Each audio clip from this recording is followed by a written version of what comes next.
Okay, good evening. Welcome back. We'll discuss paper 2B, page number 2, FLT, DHARMA IAS. Okay.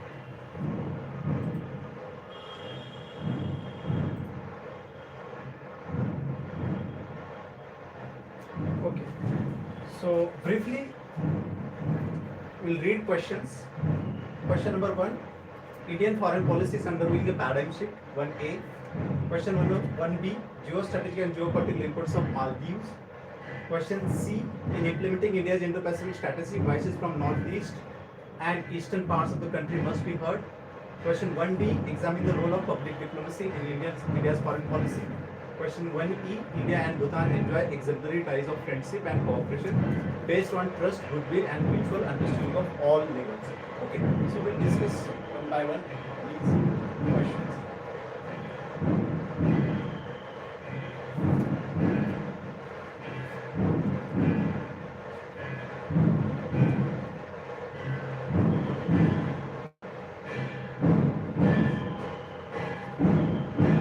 First question, Indian foreign policy is undergoing a paradigm shift.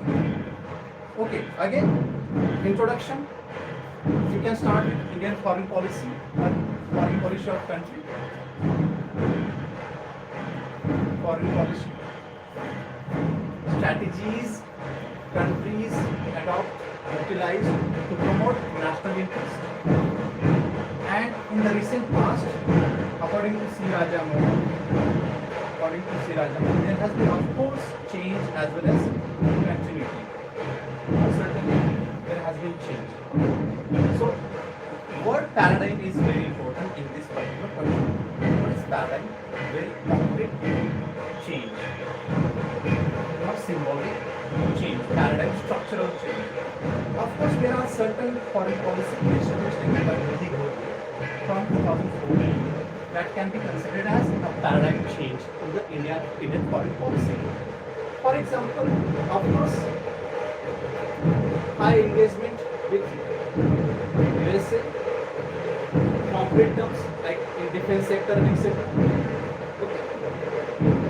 Major defense partner, then strategic trade authorization act, first, all those initiatives from the USA indicate India and USA very close in last decade. That is also one paradigm shift. Of course, that change already took place, but post 2014, that change is very concrete. Then, act east, look east, act east,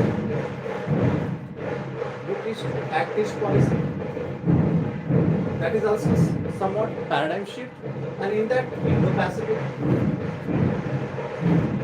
thought. These initiatives can be considered as paradigm shift. The third example, de-hyphenation of Israel-Palestine relations. This is also paradigm shift, de-hyphenation of Israel-Palestine relationship. And of course, multi-alignments. On strong footing, Indian nation SJ Shankar. Strategic autonomy with bold attitude, like in the context of Ukraine war, Russian oil, all those initiatives you can add in the paradigm shift. Boldness, India is a leading power, no longer fence sitter, So all these we can certainly say that paradigm shift is there, but of course with continuity, as I said. Continuity, continued focus on global south or south-south cooperation, though India is part of G20 and all those multilateral initiatives, but still India believes in global solidarity, global south solidarity or presence at NAM. Then support for Palestine still continuing. Okay. Reformed multilateralism, that has always been India's stance since the 21st century. So of course continuity is there. Okay. Multilateralism, that is policy of multilateralism, WTO, UN, etc. etc. Okay, that is first question. India's foreign policy is undergoing a paradigm shift. Scholars C. Raja Mohan, H. Shankar, okay, Arvind Veermani. You can mention all these people in this particular continuity and change. 3 scholars sufficient for Indian foreign policy. Any doubts? Fine. Moving ahead, next question is geostrategic and geopolitical importance of Maldives for India is far beyond its parts, far beyond its physical size. Okay. So question is on Maldives bilaterals. Okay. Again, each bilateral is important for the syllabus point of view. So Maldives. Question is asking importance of Maldives geostrategic. Importance of Maldives is far greater than its size for India because of course presence, geography. Napoleon says geography is the most important determinant of foreign policy. Maldives is no exception to that because of its strategic location in the Indian Ocean.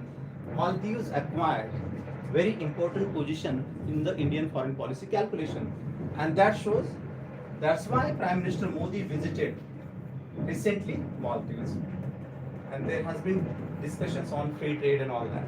Okay, so that is one thing. Location of Maldives and increased focus of India on maritime security. In the recent past, India's focus has been shifted from border to maritime security. You can mention here C. Raja Mohan, Samudra Manthan. He has written one book, Samudra Manthan, where he says that in the recent past, India's focus has been shifted towards maritime security. And because one, trade. Our large chunk of trade passes through maritime sea routes. And in that, Maldives, which is located very in the middle of Indian Ocean, acquires strategic importance. That is second. Third reason, China, involvement of China, so-called string of pearls doctrine, and Chinese investment in the Indian Ocean and the region, Sri Lanka, Maldives, okay, and other parts of the Indian Ocean. So for that also Maldives is important. Fourth, in the regional cooperation context in the region, like SAR and all that, each country is important for India. Okay, to take all these small countries on board to reflect India's maturity, strategic maturity, small neighbors are also important. So that's why Maldives is very important for India, though it is very small, tiny island in the Indian Ocean. Okay. Scholars, as I said, you can mention C. Raja Mohan, recently Modi visited, where he also commented on the importance of Maldives for India and all that. Okay. So that is sufficient for India, Maldives. Okay. As far as other aspects are concerned, India Maldives trade and all that, tourism is the prime sector. You can mention tourism. Other than that, that is nothing more in that particular relationship. But for the strategic reasons, Maldives is important. It is like standing port in the middle of Indian Ocean. Okay. So that's why Maldives is important. Understood? Fine. Next question. In implementing India's Indo-Pacific strategy, voices from northeast and eastern parts of the country must be heard. So this is from Raju Bhatia. This question I have taken from Raju Bhatia's article. Okay. So you can quote Raju Bhatia when you are writing on India's Act East policy or Look East policy to Northeast region. Okay, very long period, India has been having this particular policy. Look East policy 1992 to right now Act East policy. And here is the northeastern region. Every policymaker has been arguing that if we want to have successful Act East or Look East prior that, we should focus on northeast region. Okay, because of geographical connectivity or proximity of northeast with the Southeast Asian countries like Myanmar, Thailand, and all other parts of the Southeast. So Northeast is a gateway to the Southeast Asia. Okay, and India and ASEAN are having very good relations. For that matter, Southeast Asia's connectivity and Southeast Asia's relationship with India, Northeast is the key. But before that, Rajiv Bhatia, Ambassador Rajiv Bhatia has been arguing that, or is arguing, that we should focus on Northeast region's demands, their people concerns.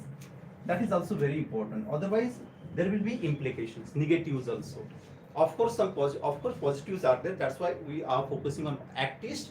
But before that, we should engage with Northeastern people and invest them in education, health, skills, so that whatever opportunities might be there through this Act East policy, like connectivity with Southeast Asian regions, Thailand, Malaysia, and etc., these Northeastern people will tap that particular potential.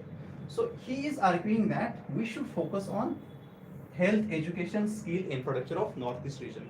So question is, in implementing India's Indo-Pacific strategy, voices from the Northeast and Eastern parts of the country must be heard. Voices means their demands, their concerns.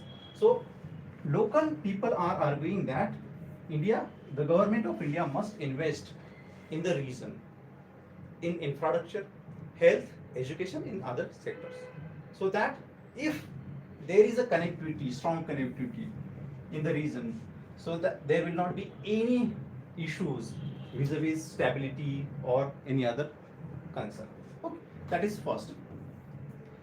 Ambassador Bhatia is also saying that India must tap cultural potential of East, Northeast, like Manipur, Mizoram, Nagaland, to engage Southeast Asian countries in the Indo-Pacific. And he also includes West Bengal also, and even Odisha, because historically these regions have been engaging with this part of the world. So he is arguing that all these regions must be stakeholder in India's Act East policy or Indo-Pacific policy. Okay, so that is the point, or that is the crux here. Northeastern regions concerns. Okay, fine. Then examine the role of public diplomacy in India's foreign policy. Next question. Examine the role of public diplomacy in India's foreign policy. Public diplomacy. Okay. You can start with definition. What is public diplomacy? We all know that. Okay. Influencing the audience of foreign country in favor of host country. That is public diplomacy. Through various channels.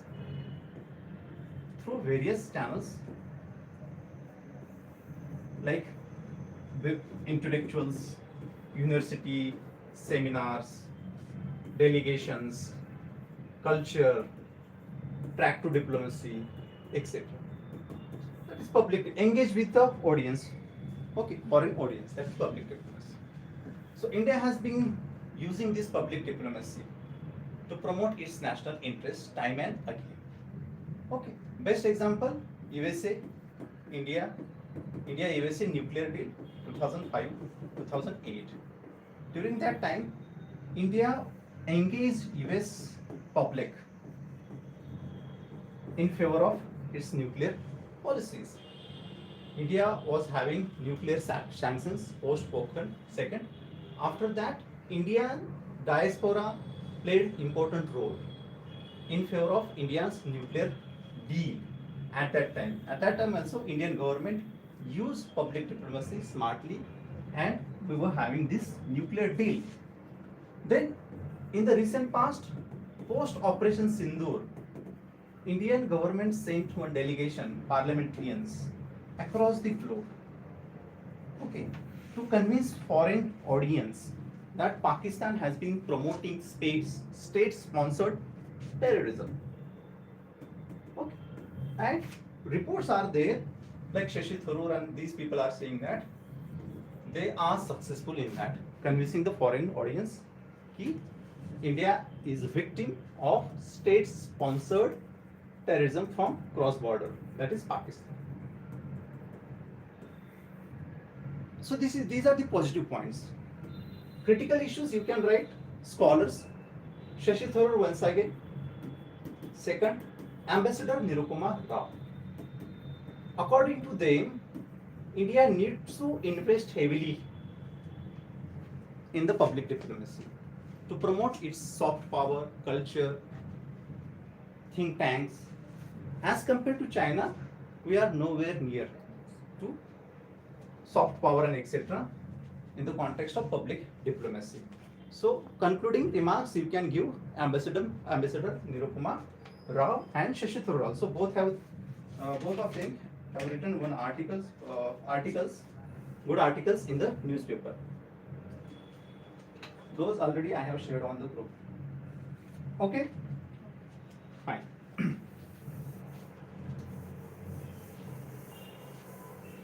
Then India and Bhutan enjoy. Next question. India and Bhutan enjoy exemplary ties.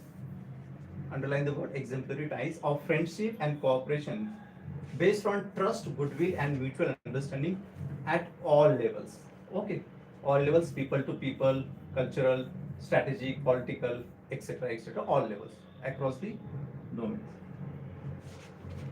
So India Bhutan again, of course, ties are very strong, mutual, based on mutual respect, trust. There is no doubt about that. So one must start with Treaty of Friendship, which was signed in 1949, which was re-signed, relooked in 2007. Treaty of Friendship Cooperation. Okay, that to 1949, revised it 2007. That should be there. That is legal, we can say, background. But more than that, ties are strong because of cultural and people-to-people engagement. Historical ties. Okay. So India-Bhutan enjoys exemplary relations. Why? Because very small country, and here is continental size country. Despite that, we do not have any conflicts or any major issues, and largely last 2000 years we have been good relations with Bhutan. That is nowhere in the world. If you see China, all the neighbors were having some issues with China in the history. Even in the context of other parts of the world, wherever there is small country and big country, that mismatch is there, always there is issue. There is an issue. But here is the small country, and there is a subcontinental type country where ties are based on mutual trust and cooperation. That is exemplary as far as India, Bhutan are concerned. Okay. Areas of cooperation: tourism, second hydroelectricity,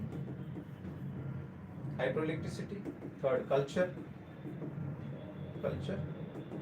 and of course strategic in the recent past in the context of China and Doklam issue 2017, 72 days deadlock at Doklam.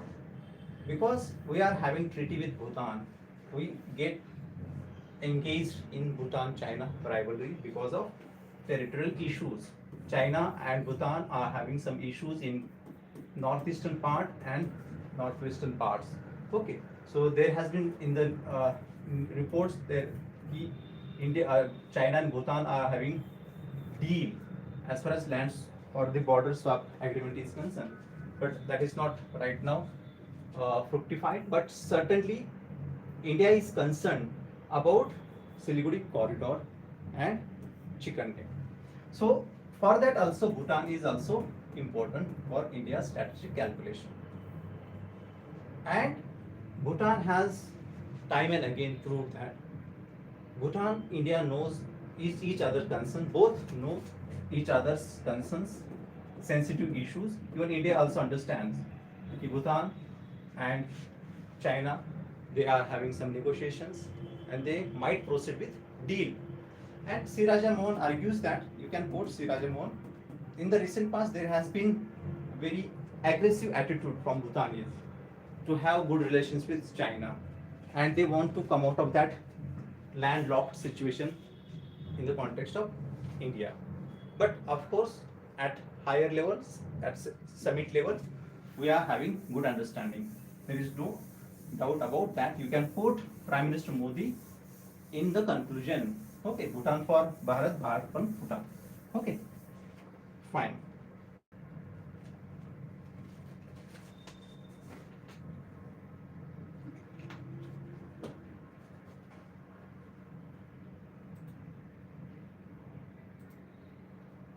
Next question.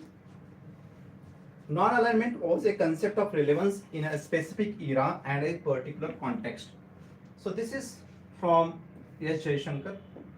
This quote or this question I have taken from S. Jaishankar's comment on NAM. He was saying that non-alignment was a concept of relevance in a specific era, that is bipolarity, Cold War, fine, and particular context. Context was rivalry, that is superpowers, Cold War. Correct? Critically examined. Certainly, there is no doubt about that. Ki NAM emerged or non-alignment principle emerged in the context of Cold War.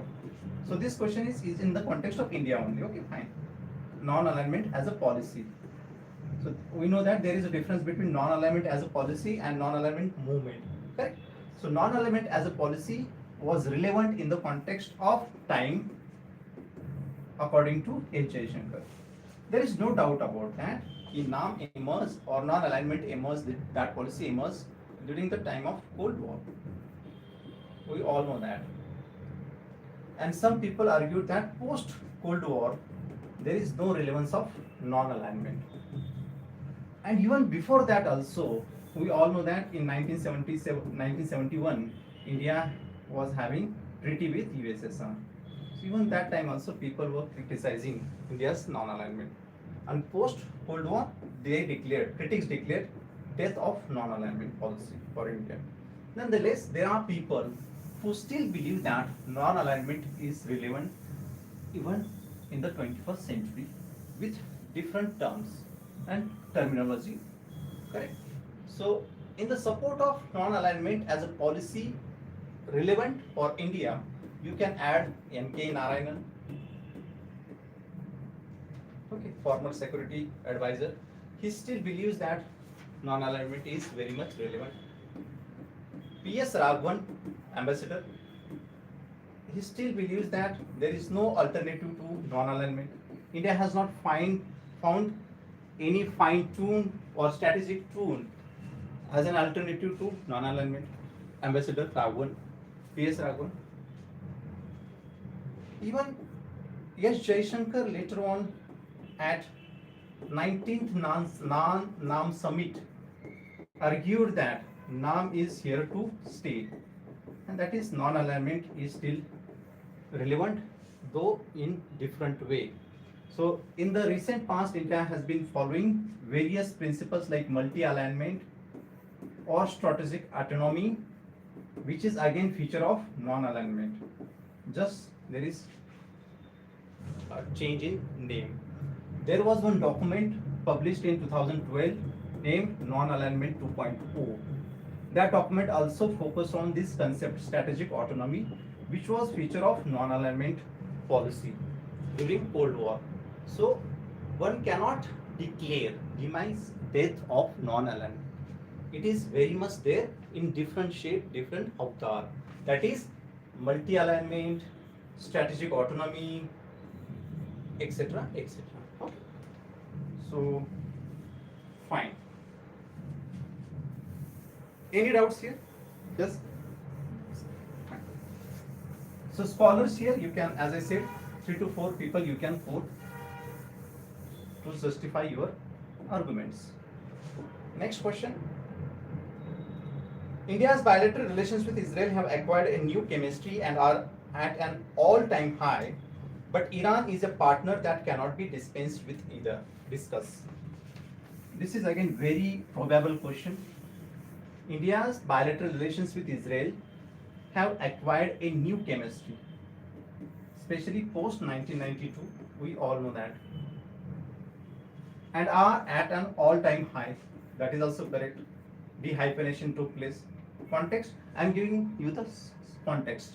Dehyphenation 2017 post. But Iran is a partner that cannot be dispensed with.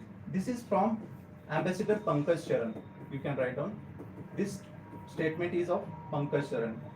Ambassador Pankaj Charan. If question comes on India-Iran relationship or Iran's importance for India, then you can quote Pankaj Charan here. Okay?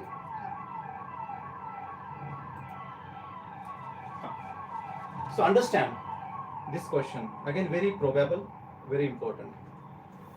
First, write down about India-Israel relationship in last 3 decades.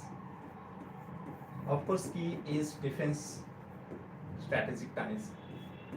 Major defense partner in the recent past, supplier of weapons, joint initiatives, etc. Second, we can say in the Middle East, Israel is the only democratic country, so that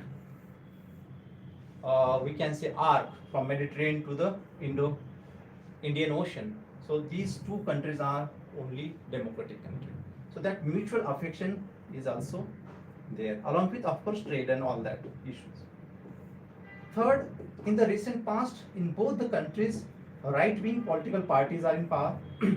So that mutual affection, bonhomie between Prime Minister Modi and Netanyahu in last decade has also played important role in the India-Israel relationship. That is open secret. We all know that. Despite that, and in the post 2023 Hamas Israel war, 7th of October 2023 attack on Israel, India has been taking consistent stance in support of Israel, though there are certain instances where India abstained, which in the context of humanitarian aid and etc. Barring that, India has taken consistent stance in support of Israel. Okay, that is high level trust or relationship at, we can say, peak. But Iran is also important. Ambassador Pankaj Charan argues that Iran's importance is also there for India. Though Israel-Iran relations are having some issues, India must not dispense, must not neglect, must not reject Iran for various reasons. Why? Of course, first, location of Iran. We need Iran for various reasons, and that in that most important is location of Iran. We require Iran for connection with Central Asia, Afghanistan, and to check Pakistan also. Okay. From acquiring strategic depth in Afghanistan and even China. That is location of Iran. Second, Iran again is regional power. Iran is part of various multilateral organizations, BRICS, SCO. Okay. So for that also Iran is important for various reasons. Third, our own Iranian and Indian civilizational ties.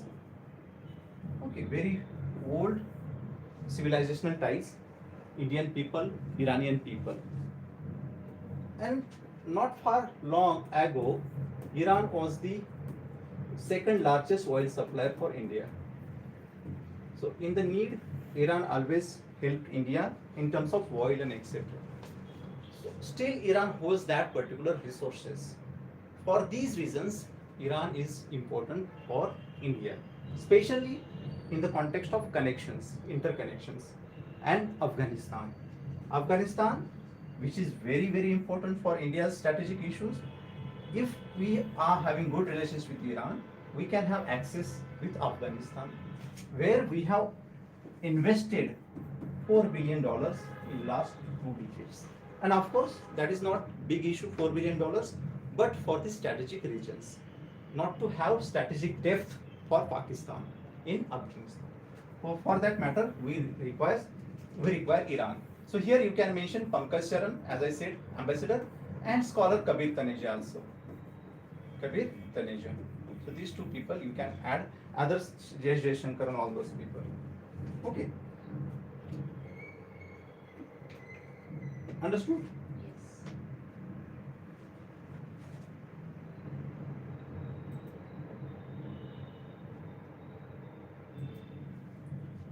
Next question.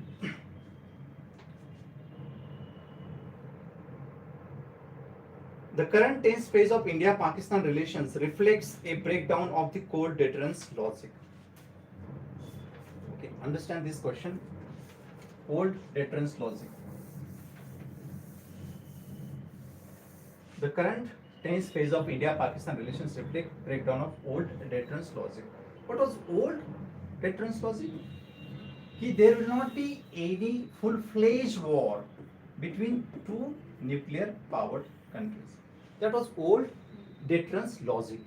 Yes, there will be issues, there will be some conflicts at border, but rationality will prevail and wisdom will prevail, and there will not be any full-fledged war between India and Pakistan just because of having nuclear weapons.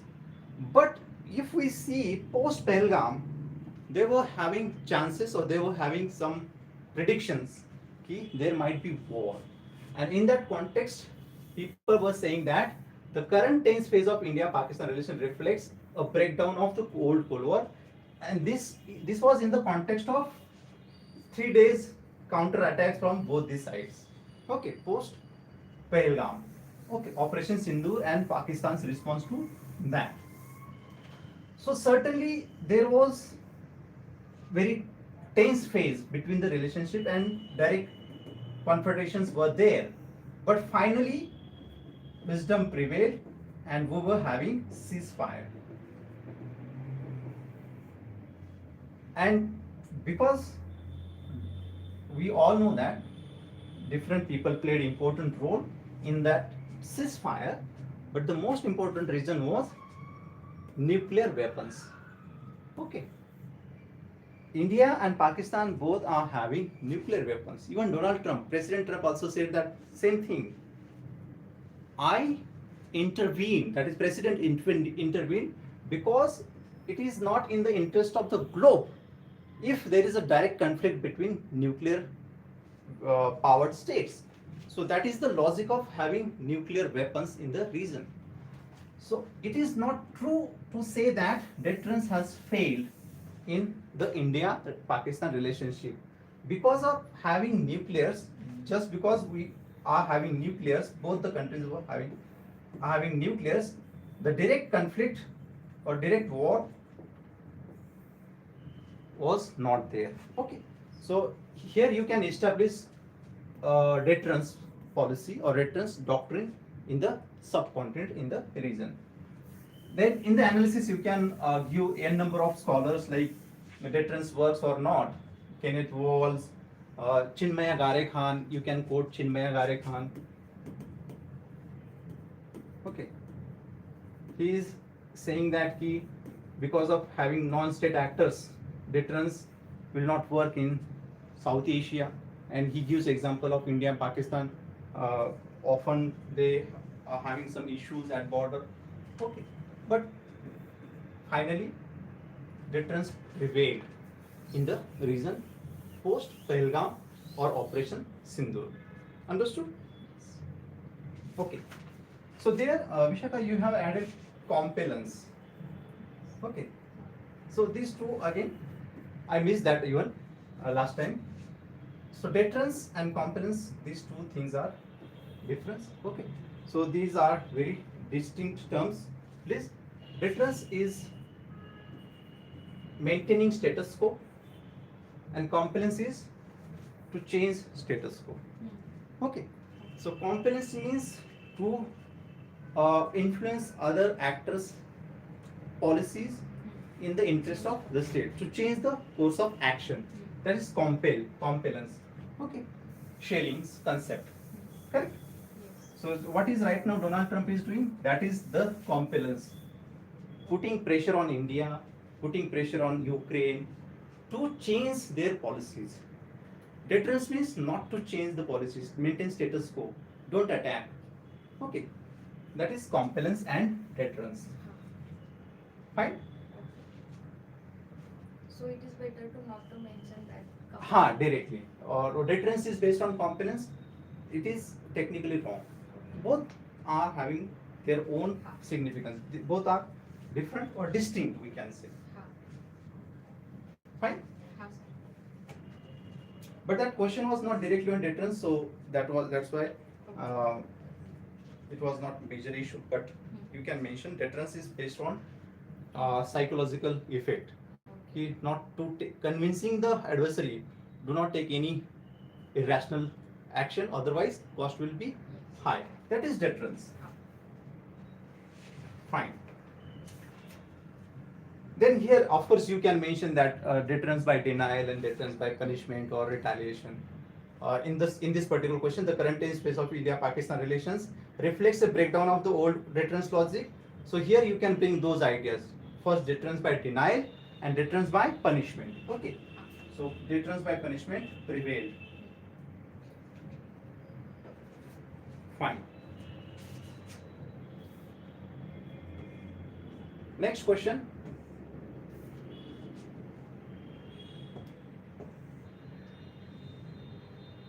Expanding the United Nations Security Council's membership to include developing countries like India would benefit the UN and the international community. So this is first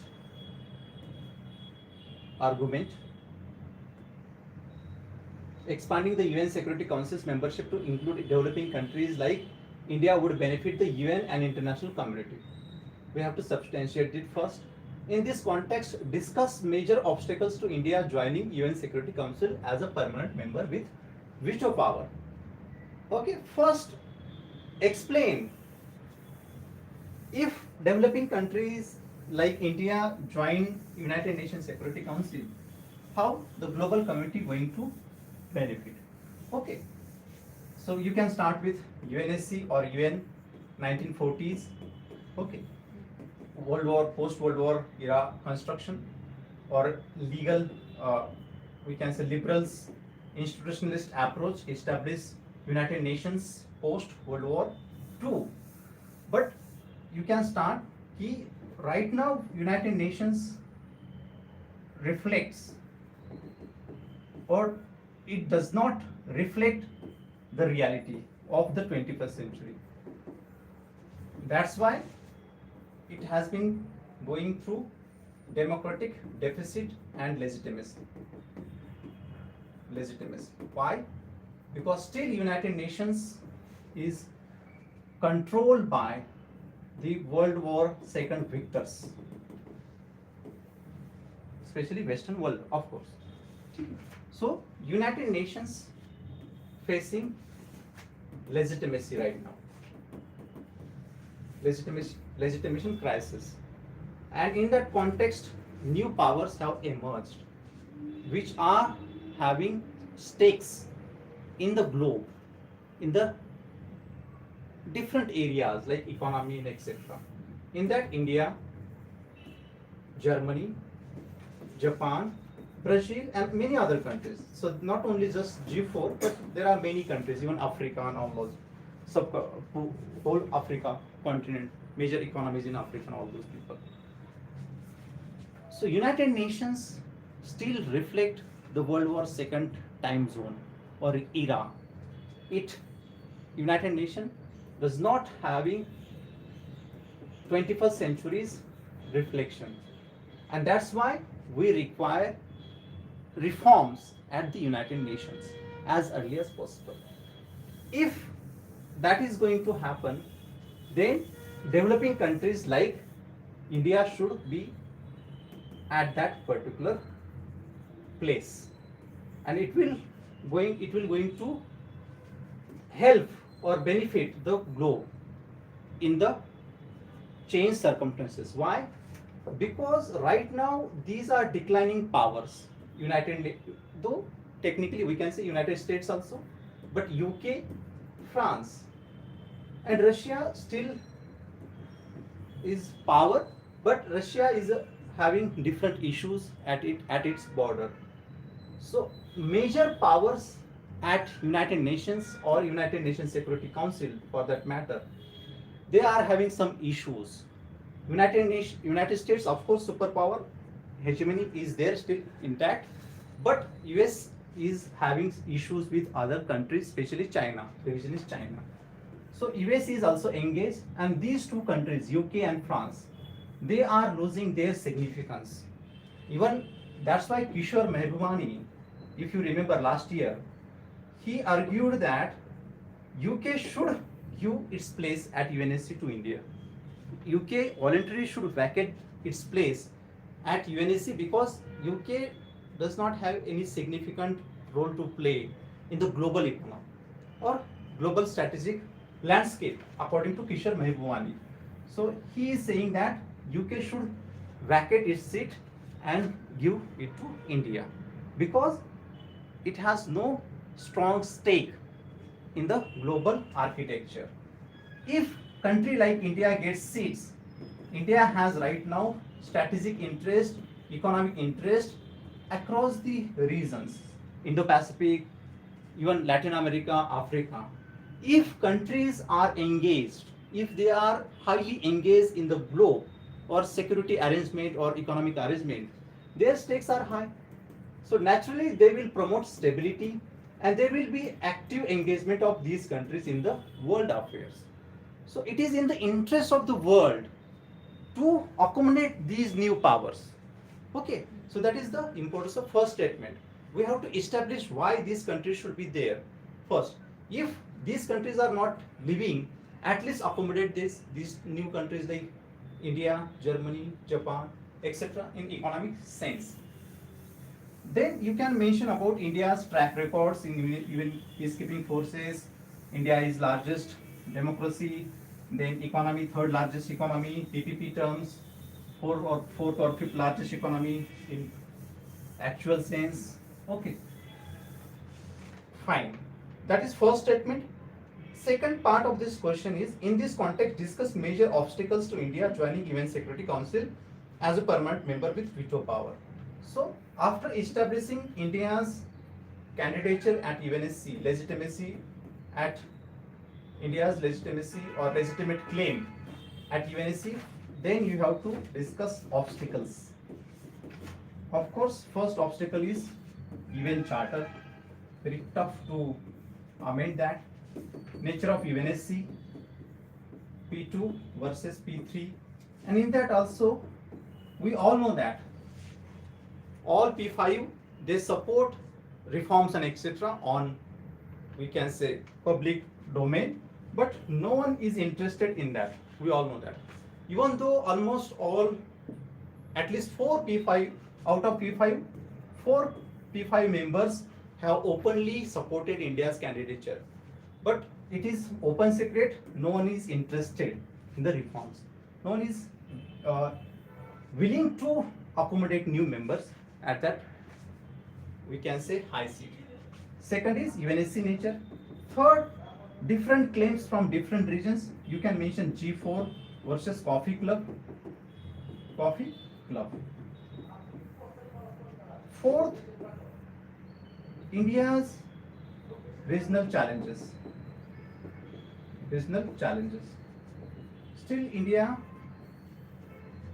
is highly occupied in the region, South Asia. Borders are not safe. Challenges are there from neighbors. So all these parameters you can add in the obstacles. You can add scholars like Kishore Mehbubani, Harsh V. Pant, H. Jaishankar, all these people you can add. Okay. So Jaishankar was saying that yes, we deserve that seat, but we have to work hard. So you can mention that. Harsh V. Pant, he has been saying that yes, India should continue to invest in the UNSC reforms. But before that, at domestic level, India should focus like economy, polity, stable polity, and demography. That is also required. Fine. So that is UNSC reforms.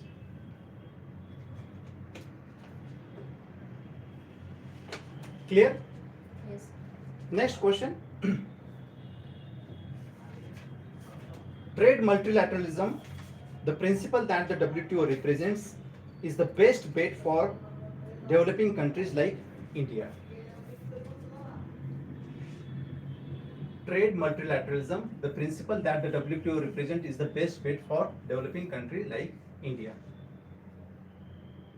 Okay, so India's official stance is that only promote multilateralism, and that's why we are part of multilateral organizations, and WTO is also a multilateral body. What is the main significance or the advantage of multilateral systems? Here, every vote counts at multilateral institutions like WTO. Every vote counts, and each country is having, we can say, veto power. That means no reforms or no initiative can be taken without taking all on board. That is consensus-based agreements. Consensus-based agreements. Correct? So that is the feature of WTO. If you compare WTO other bodies like UNSC, IMF and World Bank, you can differentiate WTO, IMF and World Bank. In IMF, we are having quota system. That means discrimination is there. It is based on performance, your economic strength. World Bank also, there is quota in the sense of aid and help and etc. Management is also held by Western countries. So there is no democratic culture in these bodies at this level, IMF and World Bank. But if you see WTO in that context is, we can say, democratic. Or it promotes interest of all the people, all the stakeholders, because the principle based on WTO, that is consensus based agreement. It is founded on that particular principle. That's why it is important for a country like India or other developing countries to have this kind of multilateral body, because otherwise the mighty countries or countries like USA or other Western countries might hijack the programs, and that has been the issue at different other levels like IMF and World Bank. And if you see the track record for WTO and India's engagement or other developing countries' engagement, we can certainly say that WTO requires for the country like India. Why? Take the example of food security. Food security. Okay. So India blocked that agreement, or India objected Western world's pressure on WTO and other members to stop food security or food subsidies to the poor people in 2013. But India objected, and we were having peace clause till 2017. Correct? And after that, we are having that perpetual. I mean, till final result or final conclusion or agreement, we will be having this food security. That is first. Second, even in the sector of fisheries, in the sector of e-commerce also, in the sectors of trade facilitation, India actively engaged at global World Trade Organization level, and we were having, we can say, fair deals in last decades. So to protect interest of weaker sections, we require multilateralism, and in that WTO, you can add scholars like Sam Saran, S. Jaishankar, and all other people in Indian context, C. Rajamohan, etc., they support multilateralism. Okay, understood?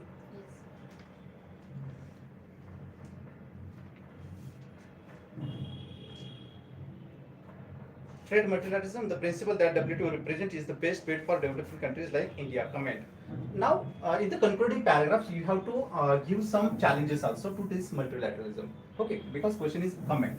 So, of course, there has been some issues or challenges to this multilateralism. First, WTO and USA. USA's role or USA's stance in the context of Trump. Trump is not happy with WTO.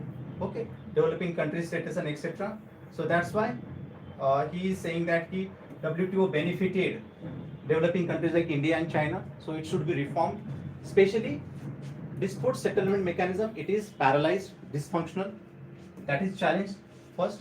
Second, many countries are supporting plurilateral agreements at WTO right now, like China. Correct? Like trade facilitation agreement and etc., investment facilitation agreement and etc. So that is also going to be a challenge for India in the recent past for the trade multilateralism.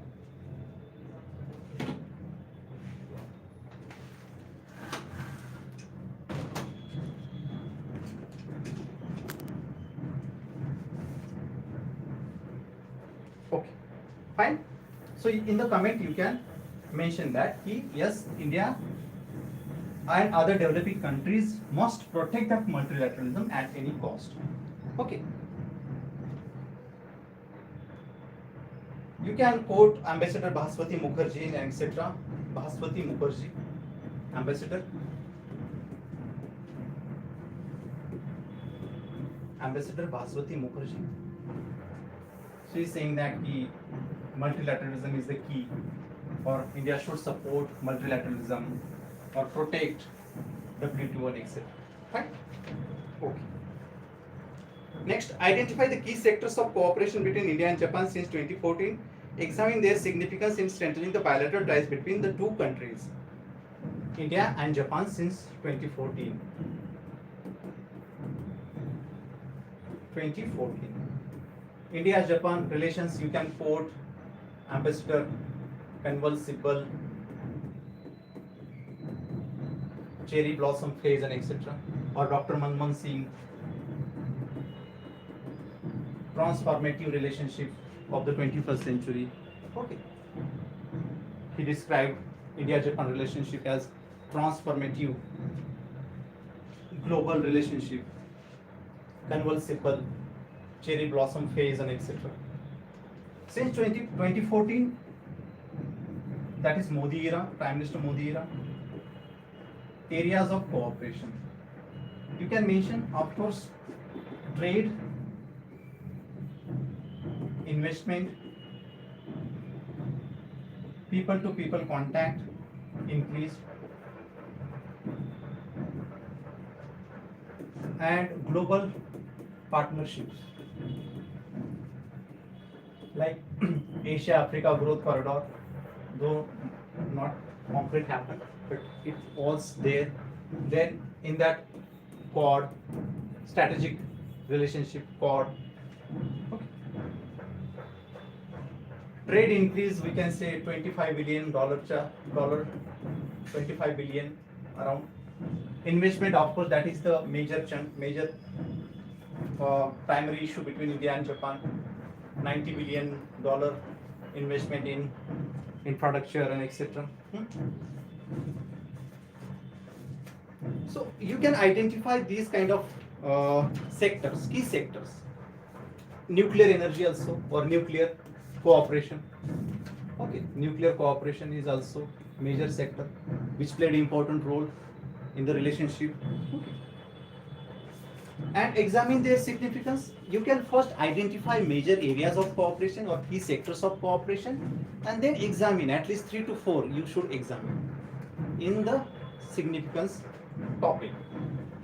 So most important, we can say, role played by the we can say investment. Investment is the key which played important role. to strengthen the relationship. Trade is not that big, around 25 billion, as I said, that is not big deal.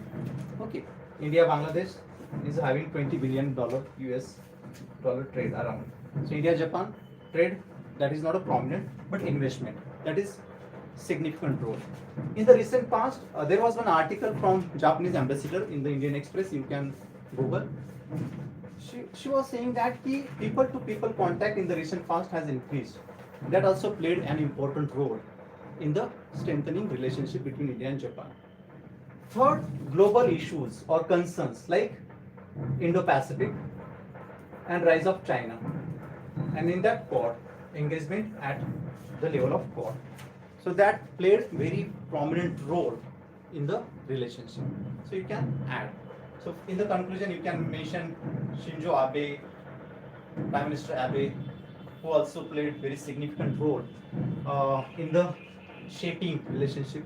Okay, there was an article in the newspaper Hindu or Express, I think Express. Okay,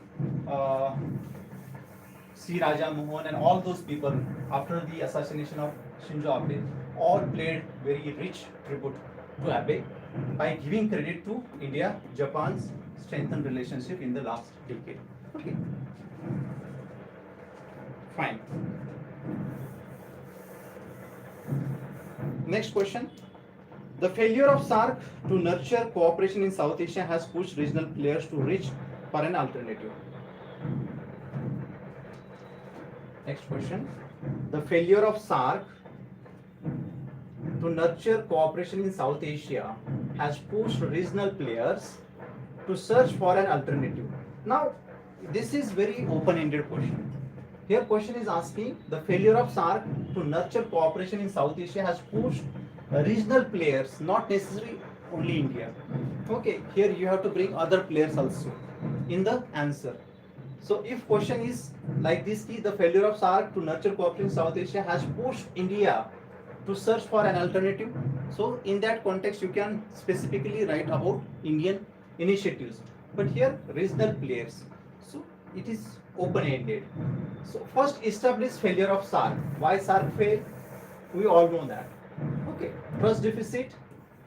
SAARC failed. Why? Because of trust deficit, India-Pakistan conflicts, no complementaries in the economic sector. So economic or trade is very less, 5%. Intra region trade is less, 5% as compared to European Union, which is 60%, ASEAN more than 25%. So there is no scope for the cooperation or functionalism to work in South Asia. Functionalism, limitation, and of course India-Pakistan post 2016, there has been no summit of SAARC. In that context, regional players like India and other countries, they are searching searching for alternatives like BIMSTEC, BBIN, Mekong-Gonga cooperation in Southeast Asia you can mention, but BIMSTEC and BIN. So in the context of India, not only that, but other players also, like Bangladesh and Pakistan, they are trying to add China and to form China, Pakistan and Bangladesh axis, or China, Pakistan, Afghanistan axis. So point is, what was the context? Why this question was framed? In the context of Bangladesh, Pakistan and China coalition or alliance, post Operation Sindoor, there has been debate in the Indian establishment also.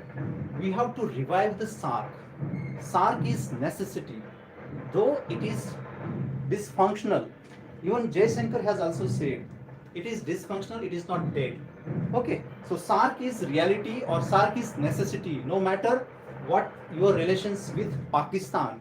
But country like India should take leadership and should establish regional organizations like SAARC. We cannot create vacuum or let to have vacuum and that can be filled by other regional powers or extra regional powers. So rather than that or better than that, we should take initiative and revive the SARC. That is one argument given by scholars. And what Jaishankar has accepted, I mean tacitly, कि SARC is not dead, it is just disbanded. Okay. So what is the conclusion? Revival of SARC. Of course, alternatives can be there, but no one can replace the SARC. BIMSTEC cannot replace the SARC. One article I have shared on the group from ORF. Can BIMSTEC be alternative of SARC? Certainly not. Yes, you can put n number of arguments in favor of BIMSTEC, but BIMSTEC cannot replace SARC. That is reality. So you can conclude on that line. Understood this? Fine. Next, the India-Latin America relationship has been infused with new life in the recent years. Okay, so again very static question, India and Latin America. Please prepare one note on this also, India-Latin America. The India-Latin America relationship has been infused with new life in the recent past or recent years discussed. Now, India-Latin America. You can add two scholars here, Deepak Bhojwani, Ambassador Deepak Bhojwani. According to Deepak Bhojwani, India-Latin America relations took concrete turn post 1991. Before that, India-Latin America relation was described as out of sight, out of mind. That was reality. But according to Deepak Bhojwani, private players or private sector played an important role in the giving life to the relationship. Private players, private sector, private companies, Bajaj, Reliance and all those people, Tata, they, especially automobile industry, they play important role to have connections with Mexico, Brazil, Argentina, etc. etc. So Deepak Bhojwani, you can mention him in the analysis. He was ambassador to Latin America for many years. After that, high-level engagements started in the 21st century. People started connecting with Latin America, and because of rise in Latin American significance, or there is significant rise of some regional powers in Latin America like Brazil, Argentina, and Latin America is also rich in resources like lithium ion triangle countries. Okay, Argentina, Bolivia, Chile. And lithium is again important for the semiconductors and all those technology. So even India has also started looking towards Latin America for that matter. If you remember, Venkaiah Naidu visited Latin America. At that time, he signed various agreements with these lithium ion countries, and we were having some agreements. Even Modi, recently, Prime Minister Modi visited Latin America, Argentina, Brazil, Guyana, because these countries are important for various reasons. As we know, Brazil is part of BRICS. Argentina is also interested in that, though not officially part. And natural resources, as I said, oil. Guyana is oil-rich country. Prime Minister himself visited, very small country, but Prime Minister visited because of strong presence of natural resources. Earlier, Venezuela used to be fourth largest oil supplier of India. Because of sanctions, we cut off that oil purchase of import. But still, Latin American countries are having good natural resources. And that's why in the recent past, we are having some concrete engagement with Latin American countries. Okay. You can mention some facts. Trade is around $50 billion, line of credit, people-to-people contact, or some high-level engagements and etc. But as compared to China, we are again very lagging, nowhere near to China. China is having high engagements, intense engagement with Latin American region. So you can conclude on that line. But certainly there has been shift in India's calculation, India's attitude towards Latin American region. So that part we can cover in the answer. Okay, fine. Panama Canal issue. Ah, Panama Canal. That is not, I mean, that is very, localized issue. Donald Trump's engagements or interests, US's interests are there. So, especially USA-China contest was there in Panama. Indian, there is no significant interest, but it is, Donald Trump's adventures in Panama. And it is very difficult to go through that kind of situation. So it was, in the Indian context, not a big deal. Why? Donald Trump was interested in Panama Canal because right now China has strong say in that region because of trade, and Trump wants to check that. So that is the geopolitics, geoeconomics. Okay. Then next, discuss the importance of geographical factors in determining foreign policy of India. Okay, geography as a determinant. You can start with Atal Bihari Vajpayee, Prime Minister, or Napoleon. Geography is the major determinant of foreign policy and etc. And India's location or size, both. Location as well as size, both matter. Size and location. Location is, of course, Indian Ocean, Central Asia, South Asia, West Asia, Southeast Asia. So, connection. And that's why we have all these foreign policies. Look East policy, then Act East policy, Connect Central Asia policy, West Asia policy. Why? Because of our location. That is the geographical determinant of foreign policy. Because of location, we are having these policies in the foreign policies. Look East policy, then Act East, then we have Indo-Pacific right now, Quad. So why? Because of this issue, location. Then size, that's why we have neighborhood first policy. Then we have Gujarat doctrine, because of our size only. How geography determines your foreign policy? Location wise and size wise.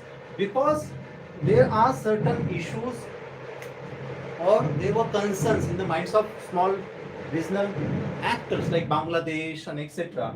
India started neighborhood, before that Gujarat doctrine. No reciprocity, only giving away without any expectation, so that there will be goodwill. And then 2014 neighborhood first policy. Okay. So then in the recent past, India has given emphasis on maritime security because of location only.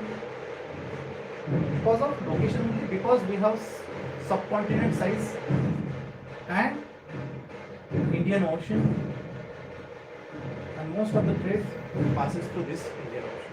So that's why maritime security. Then we have Sagar, then Indian Ocean Regional Initiative Alliance and etc. Blue economy now goes, net security provider in the region. So all these foreign policy initiatives because of location or geography. That is maritime security. You can mention C. Raja Mohan, etc. So that's how geography determines the foreign policy of the country. Just give the concrete policies launched by India just because of geography. Okay. Understood? Fine. Next, section B.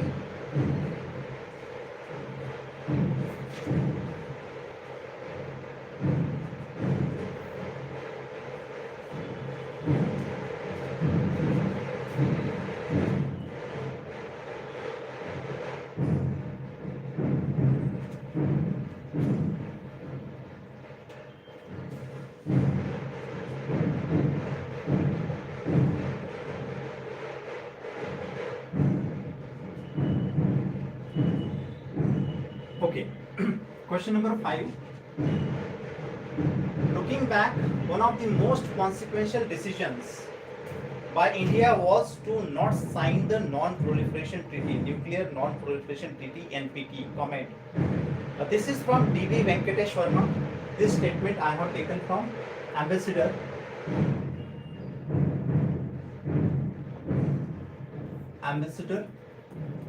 D.V.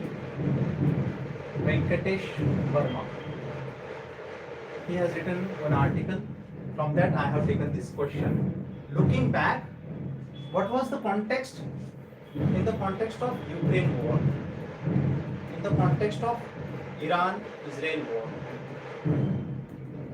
That was the context of that article. According to Verma, if we see right now situation in the world, Russia invaded Ukraine, and according to Mearsheimer, had Ukraine were having nuclear weapons, definitely Russia would not have attacked. Hypothetically. Same with Ukraine, Israel and Iran also. In that context, Ambassador Venkatesh Verma argued that, thank God we are having nuclear weapons. Otherwise,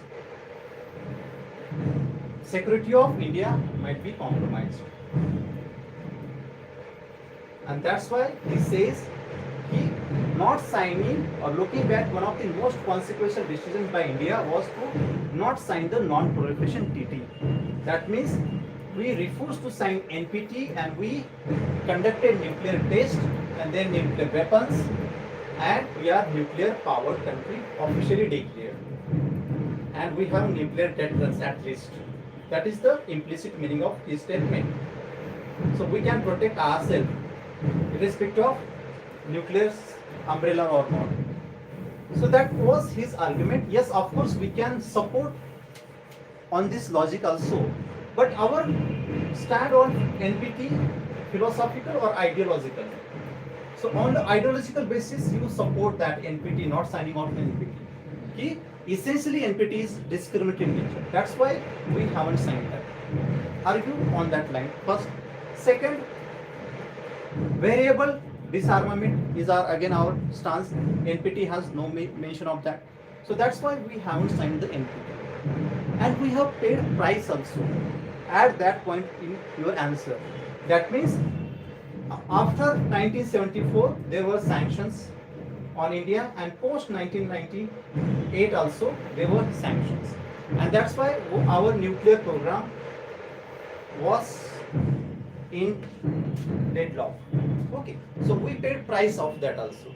We were refused to have research collaboration, then technology transfer, just because of nuclear test. We were not, and still we are not part of NSG, nuclear supplier groups, just because we haven't signed the NPT. But we paid that price. Happy by acquiring nuclear weapons. Fine. Okay. Then second, rationale and relevance of new international economic order. Meaning rationale and relevance. You can read together. Relevance, rationale. What is new?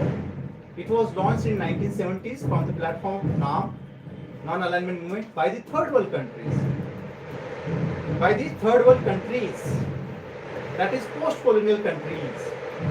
They were asking fair trade from the West. They were saying that please transfer at least technology, some help in the sense investment, etc. in the third world, so that we can have investment, trade and etc. on equal footing. And there was slogan, trade, not aid. They were saying that we require trade, not your aid. And to that, have that trade, we need investment.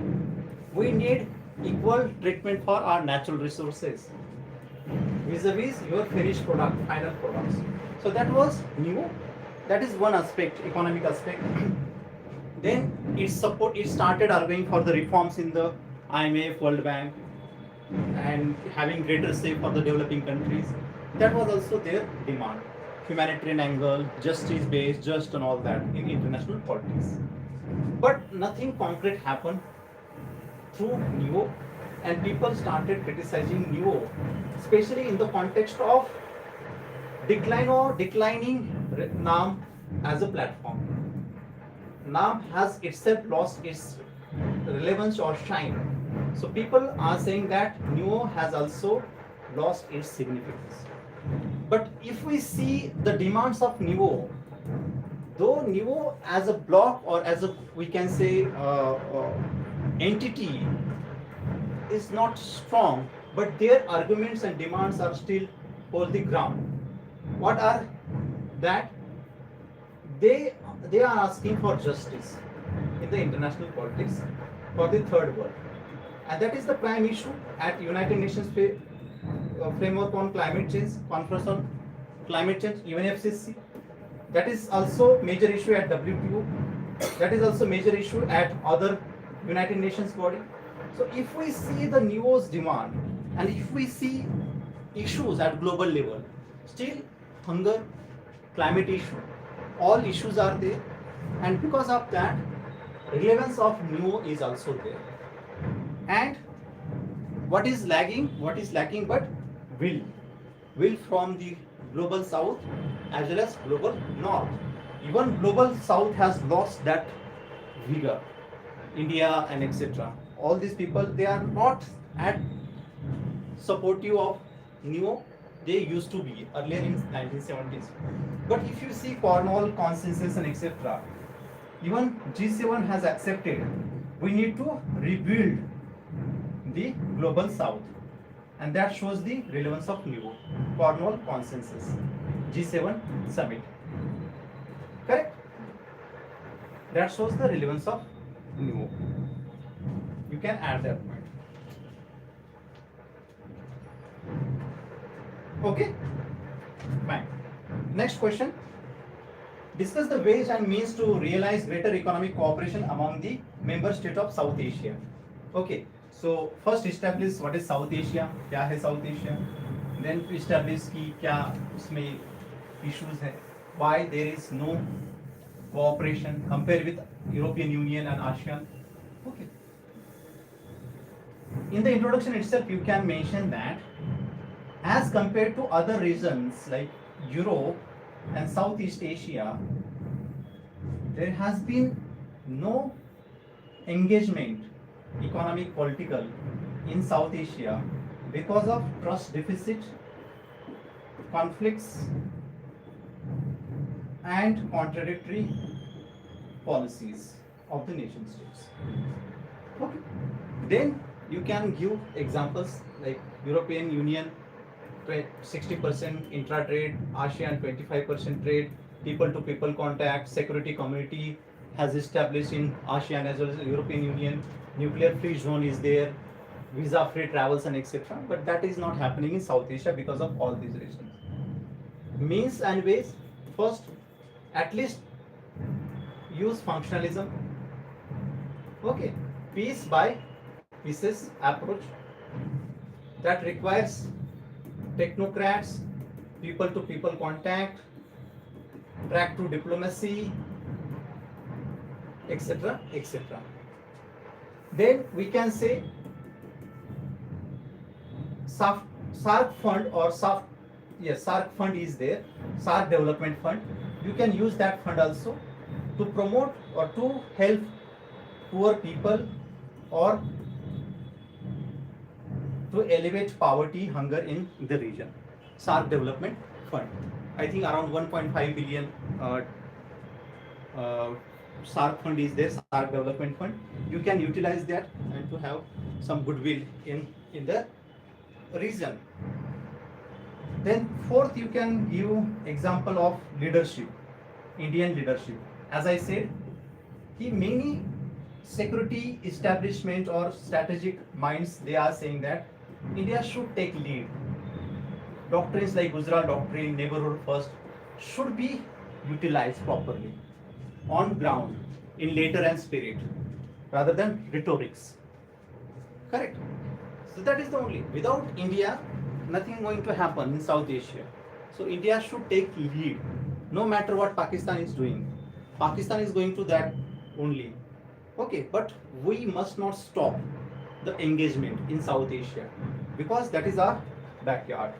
We cannot create vacuum and that can be filled by then regional powers, extra regional powers like China. So rather than that, we should have some initiatives and revive the regional cooperation. That is the demand of the question. Okay. Then China's shadow looms large over India-Sri Lanka relations. Last year also there was one question, India-Sri Lanka relations. Of course, there is strong relationship between right now Sri Lanka, relations between Sri Lanka and China. Because of various reasons, across these South Asia, China has been investing heavily, so-called again string of pearls. And Sri Lanka is the prime location. Hambantota port, then Colombo airport or Colombo uh, infrastructure development and many other areas where China has heavily invested. Debt diplomacy or we can say checkbook diplomacy. In last 2 and a half decades, China has invested in many areas of Sri Lanka.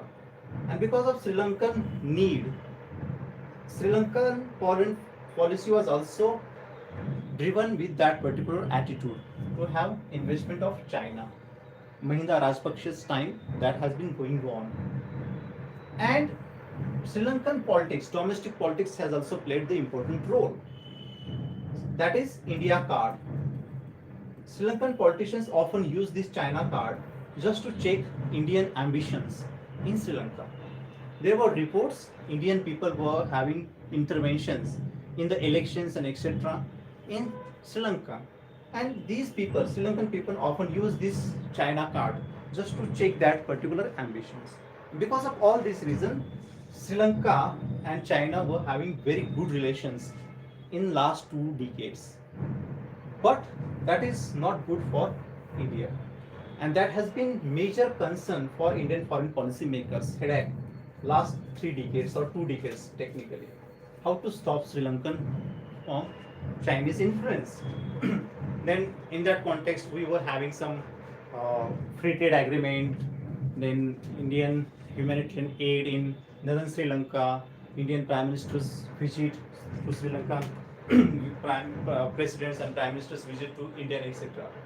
But yes, China card is there as far as relations are concerned. At the same time, we have to give other side of us, other story, other side also, that is stand-alone relationship between India and Sri Lanka. It's not like that ki just because of China we are having relations with Sri Lanka. Okay, our ties are historical, civilizational, old, cultural, people to people based. And our investment is also there. All investments, financial, cultural, people to people, political, and etc. So standalone relationship is feature of India Sri Lanka. Of course, any country size of China or India will be having some issues in the neighbors. Same India has been doing in South China Sea, having good relations with Vietnam, Philippines, and etc. That doesn't mean that China and India will be having some issues in the relations. That is how diplomacy works. That is fine. But it is of course sensitive issue कि Sri Lanka must not give any scope for China to pose any security challenge to India. That is the only care we have to take, and that India understand, and even China, sorry, Sri Lanka also understand, not to take any insensitive decisions to hamper the India's interest in the Indian Ocean or the region. That is our only Lakshman Rekha. Otherwise, that is normal.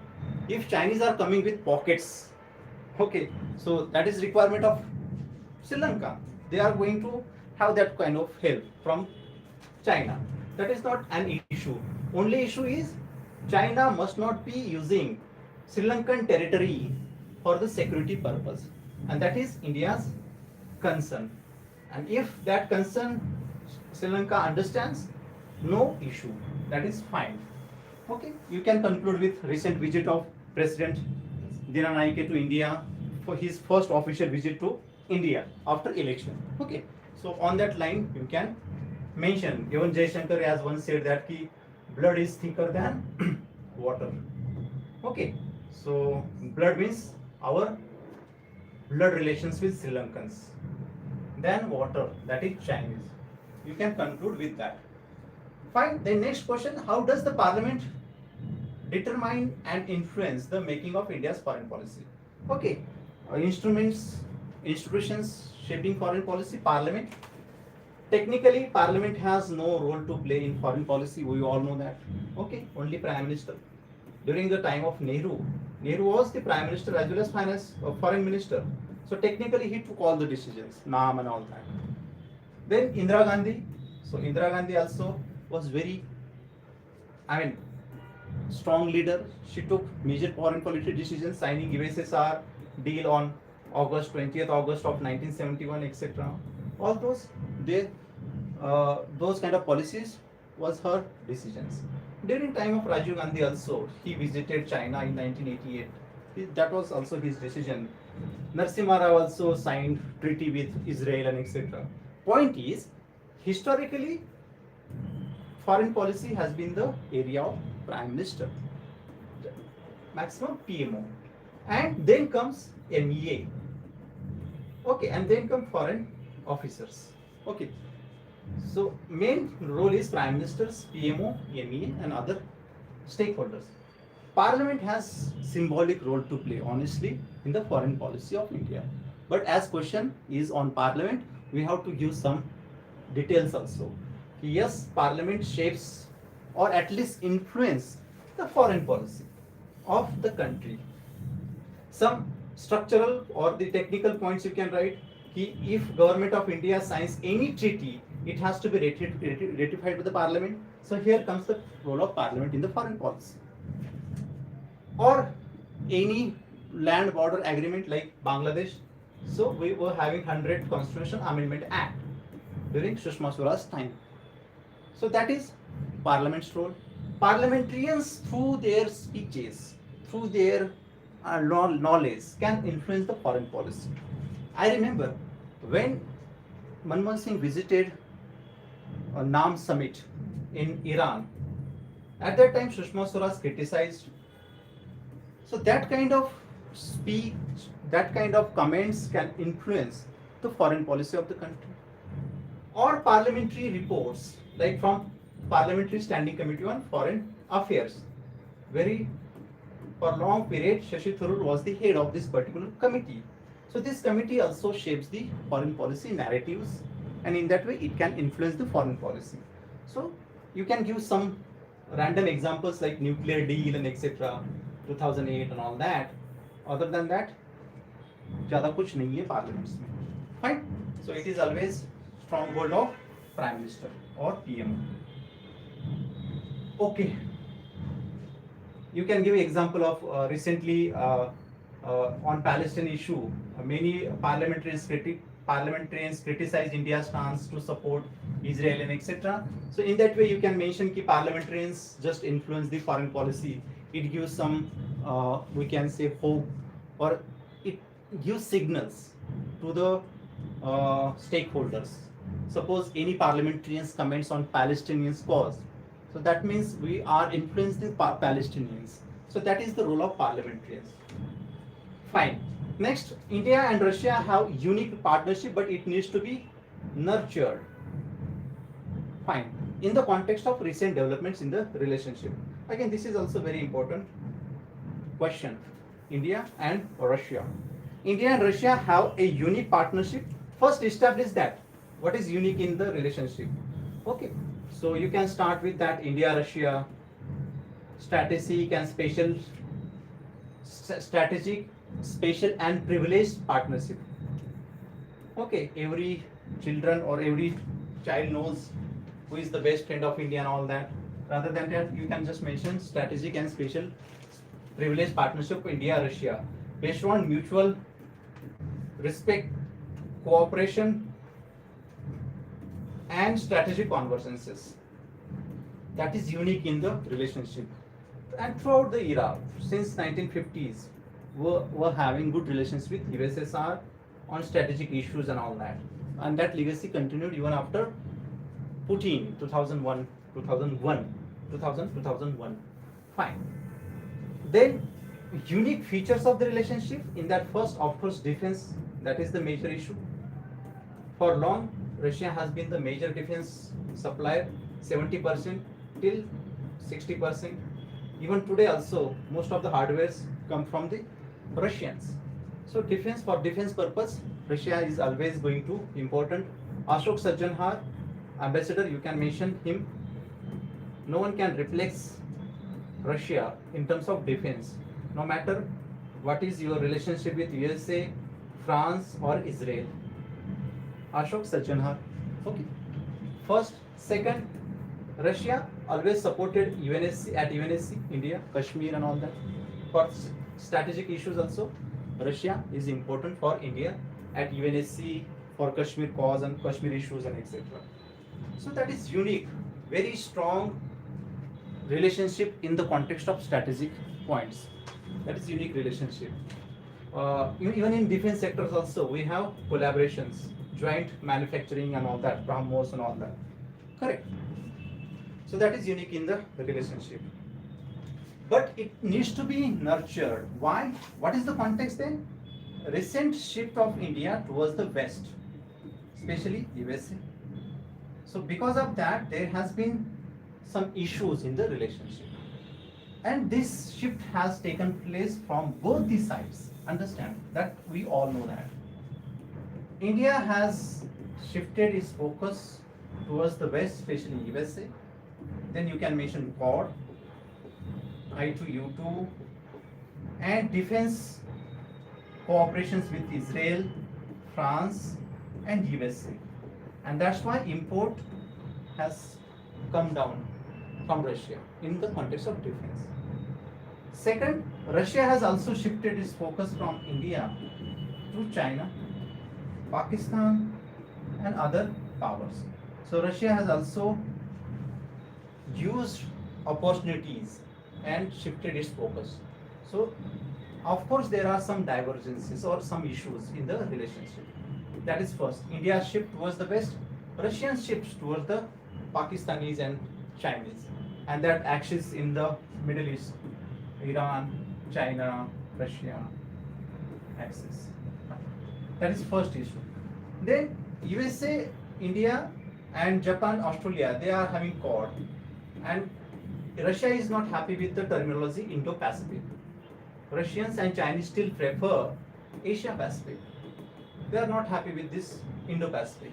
They are arguing that this term is exclusion.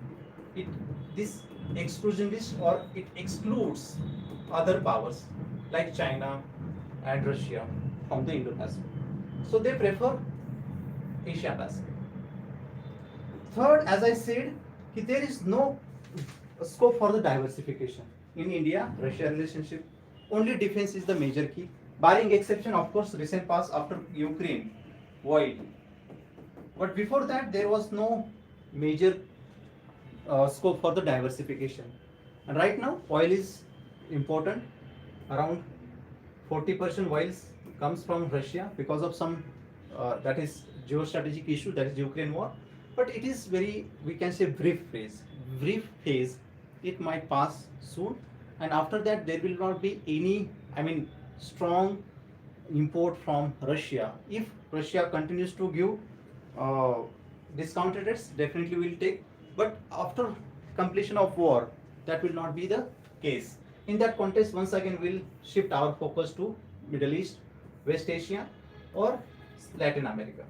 So there is no scope for the diversification in the relationship.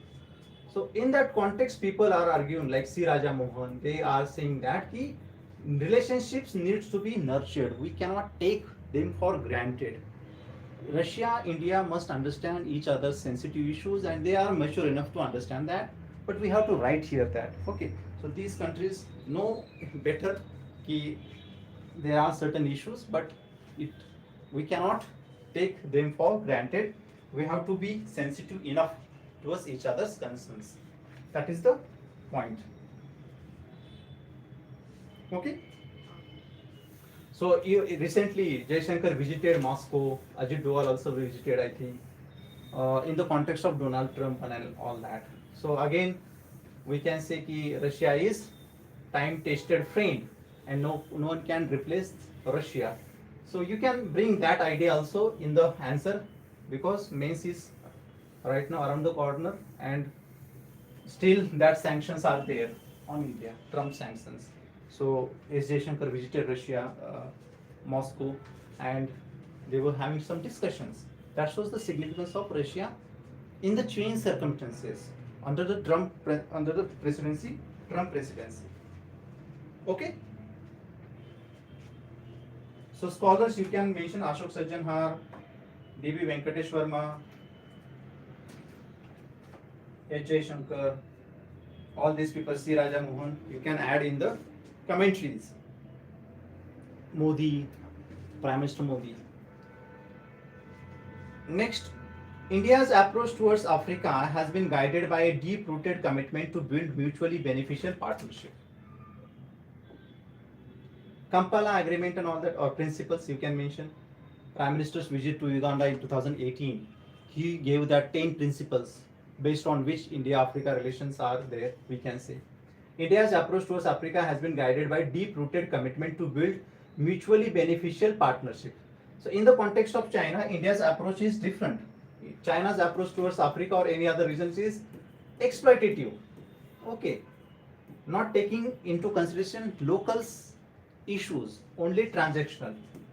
Transactional attitude of China. Against that, Indian attitude is empowerment based. We want to empower the Africans. That's why we have heavily invested in education, science, technology, STEM, then bottom up approach, people oriented approach. Okay. So Kampala principles defines the relationship. Prime Minister's 10 principles: mutual respect, growth, development, people to people contact, empowerment. All those principles are there in that Kampala agreement or principles of 2018 Prime Minister's visit to Uganda. That you can mention. That is the Indian approach to empower the Africans, and our relationship based on that people to people contact strength. Okay. So we have right now trade around 60 billion. Investment is also there. We have some issues, some platforms like India Africa Forum conference. Then India supported African Union's inclusion to G20. Japan, India were having joint investments, Asia Africa Growth Corridor in Africa. India supports African inclusion in the Indo-Pacific. So their approach, Western countries' approach is different. India's approach is different in the context of Indo-Pacific. Here, India supports the inclusion of African Eastern Coast in the calculation of Indo-Pacific. So that shows that India's approach towards Africa is shaped by overall development of Africa.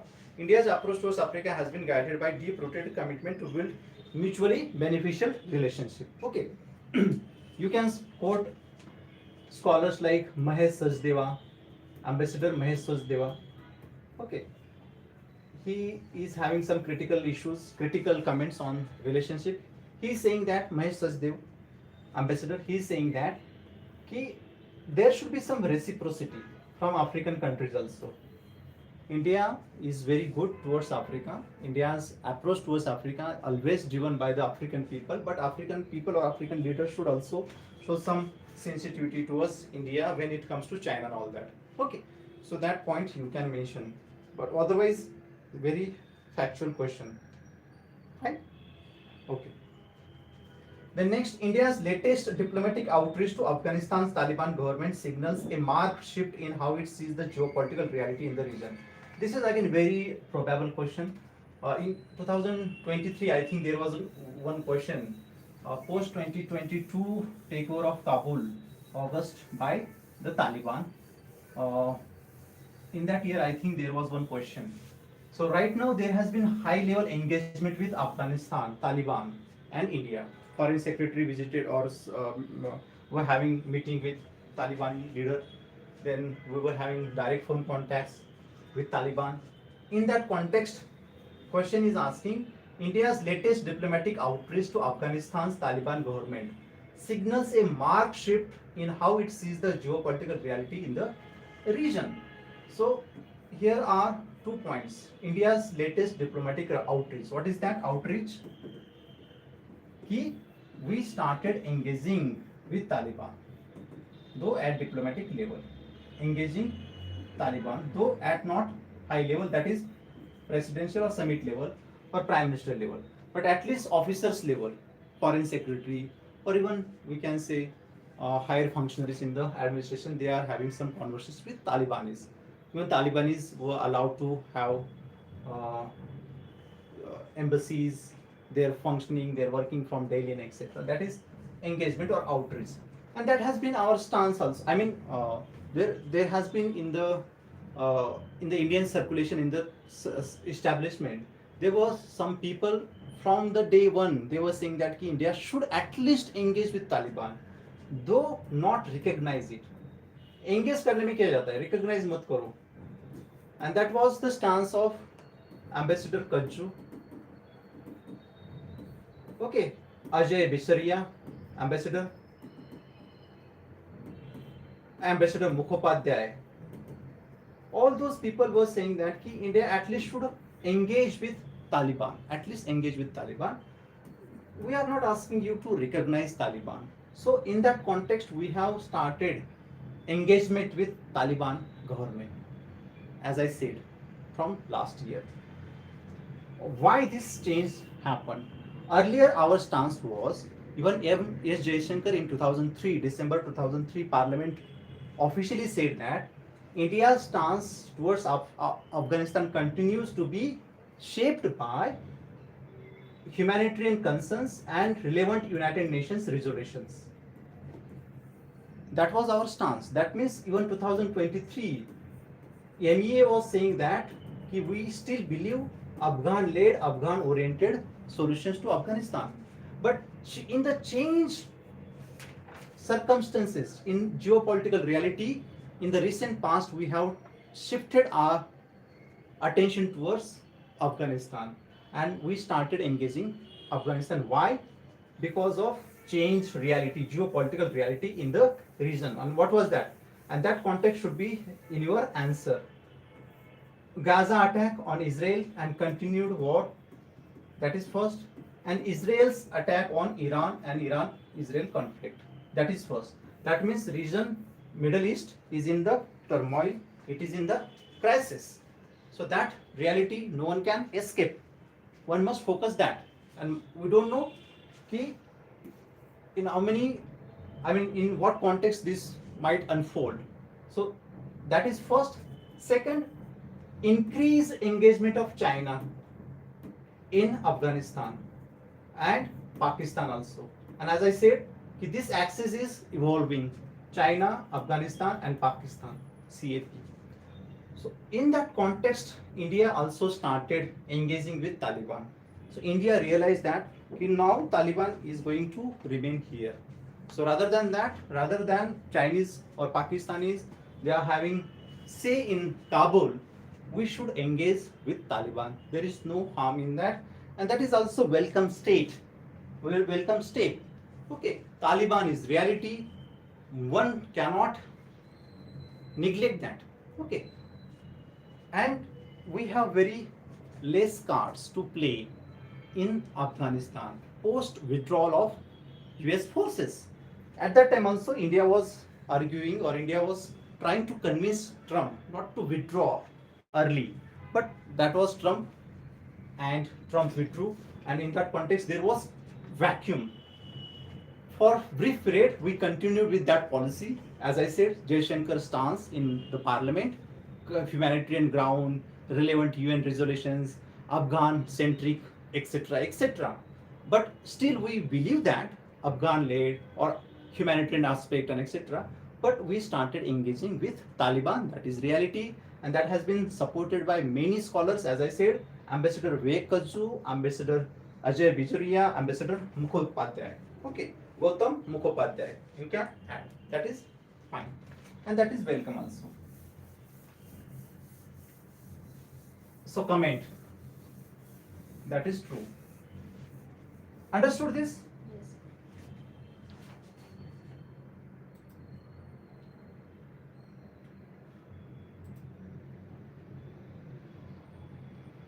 Okay.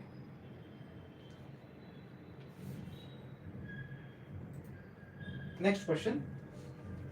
Question number 7A.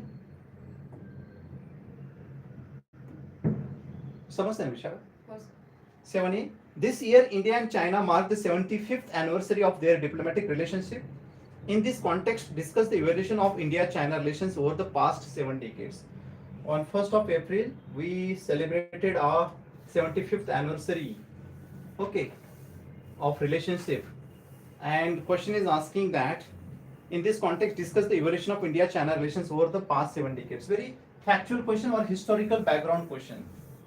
There is very less scope for the critical analysis. You can just give historical background or evolution of the relationship from 1950 onwards. Okay, both became independent or the nation states in 1940s.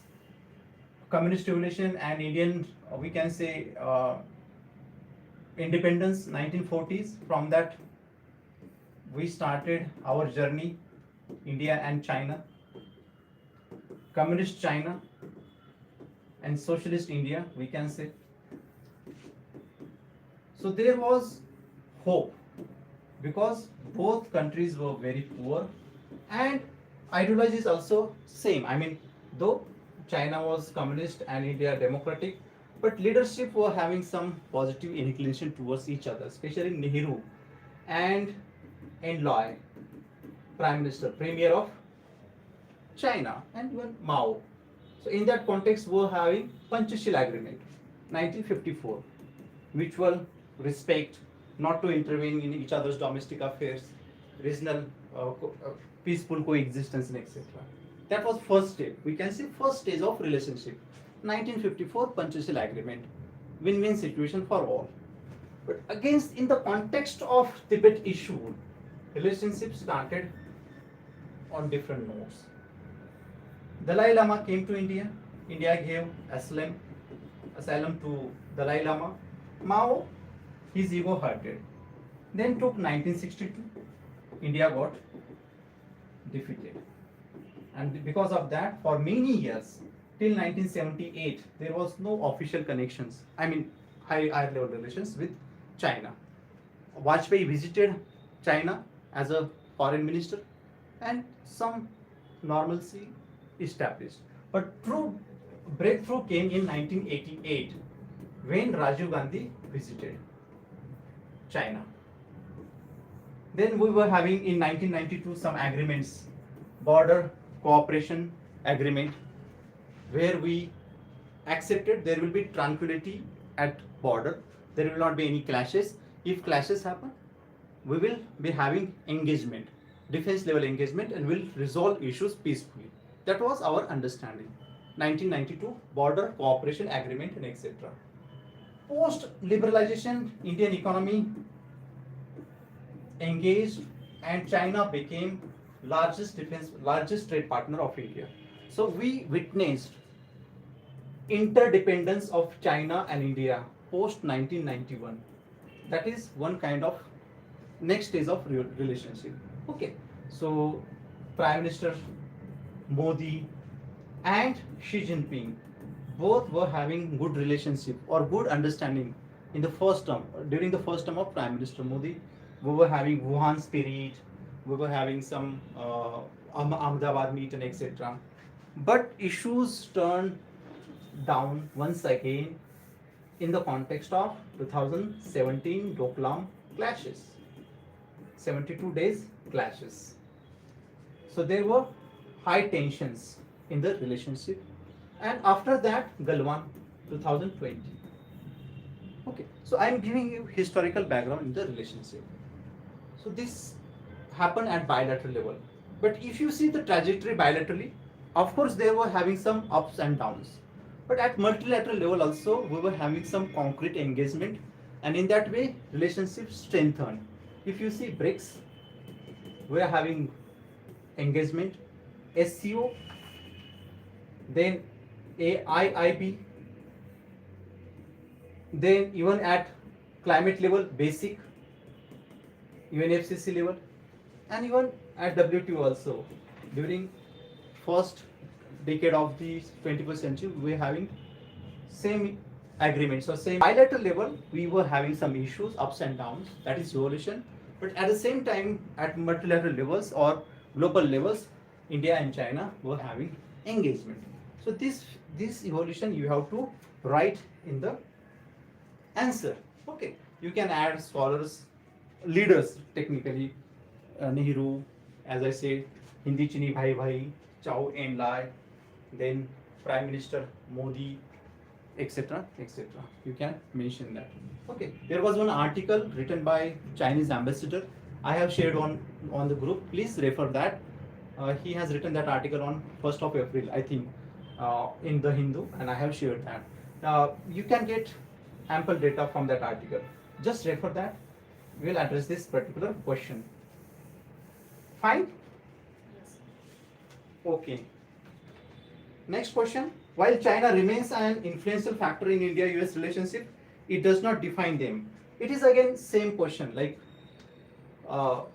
India, Sri Lanka, China, just like that. Question is asking that while China remains an influential factor in India-US relations, it does not define them. Again, this is again from Jaishankar. Jaishankar argued that, or this is commentary, or this is comment from Jaishankar. Of course, China is one of the factors in India-US relationship in the recent past. So technically, question is asking Chinese influence on India-US relationship, correct? So you can start with that estranged democracies to the engaged democracy from the 21st century. Relationship traveled long distance. There is no doubt about that. Okay, so either you can start with that or you can just give context also. In the recent past, because of revisionist China and changed geopolitical structure from transatlantic to Indo-Pacific, China has acquired immense importance in the foreign policy of USA, and USA has given primary importance to the region, and in that context India's role became prominent. That is Quad, etc. That is the Indian or the USA's shift from Atlantic to the Indo-Pacific, then pivot to Asia, rebalancing Asia, and then Indo-Pacific. So that is the chronology of USA's foreign policy in the context of rising China, and in that context they want India. That is the crux of this particular question. USA's concerns in the region, Indo-Pacific, and they want some partners like India to stabilize revisionist power China. So that can be your introduction. And then you can mention flow. In the flow you can mention key initiatives taken by both India and China, India and USA, to contain the rise of China. There you can mention Quad, then Indo-Pacific supply chain mechanisms, etc. Okay, so during Joe Biden's time, to re-establish supply chain mechanism, India also joined that. So all those mechanisms you can mention in the context of China and influence on that relationship, India-USA. However, as statement rightly arguing, China does not define India-USA relationship. Again, we have our own strong commitment towards each other, and that has been there since the first decade of the 21st century or early millennia. 1999 onwards, we were having natural allies like situation in the relationship. Prime Minister Vajpayee visited USA at that time. He also declared that India USA are natural allies. Then Clinton came. Then we were having nuclear deal in 2005 2008, and USA became largest trade partner of India in goods and services. We were having 4 foundational agreements in defense sector. In defense areas also, we are having good relationship. The defining feature of the relationship is again diaspora. 4 million Indian diaspora is living in the USA, which is connecting bridge our ambassadors, according to Modi. All those you can mention. You can quote H. Shankar, you can quote Nirupama Rao, you can mention Narendra Modi, all those people you can mention to establish India-USA relationship. Okay. And it's not like that ki India USA they do not have any concerns. If you see in the context of Donald Trump's presidency, right now China and USA they are having good understanding at least on trade issue, but we're having some issues right now with USA in the context of trade sanctions. Okay, so that's why we are having some agreements with UK, then might be in the context of European Union and with Russia also. But right now there is very thin possibility that we will be having in the immediate uh, uh, in the immediate effect we will be having some concrete outcomes from the Donald Trump presidency. Might stretch. So that is the point. A relationship evolves. Each relationship has its own challenges. Okay, that is all is not good in the India-US relationship. That point we have to add in the answer. Understood? Yes. Okay. Fine. Next question: from closing borders to lobbying FATF, India's response to the Pahalgam attack reveals a new strategy towards Pakistan and terrorism. Okay. So question is basically asking about India's we can say options or India's initiatives towards Pakistan post Pahalgam attack. Okay, there was one question in 2016 means I think post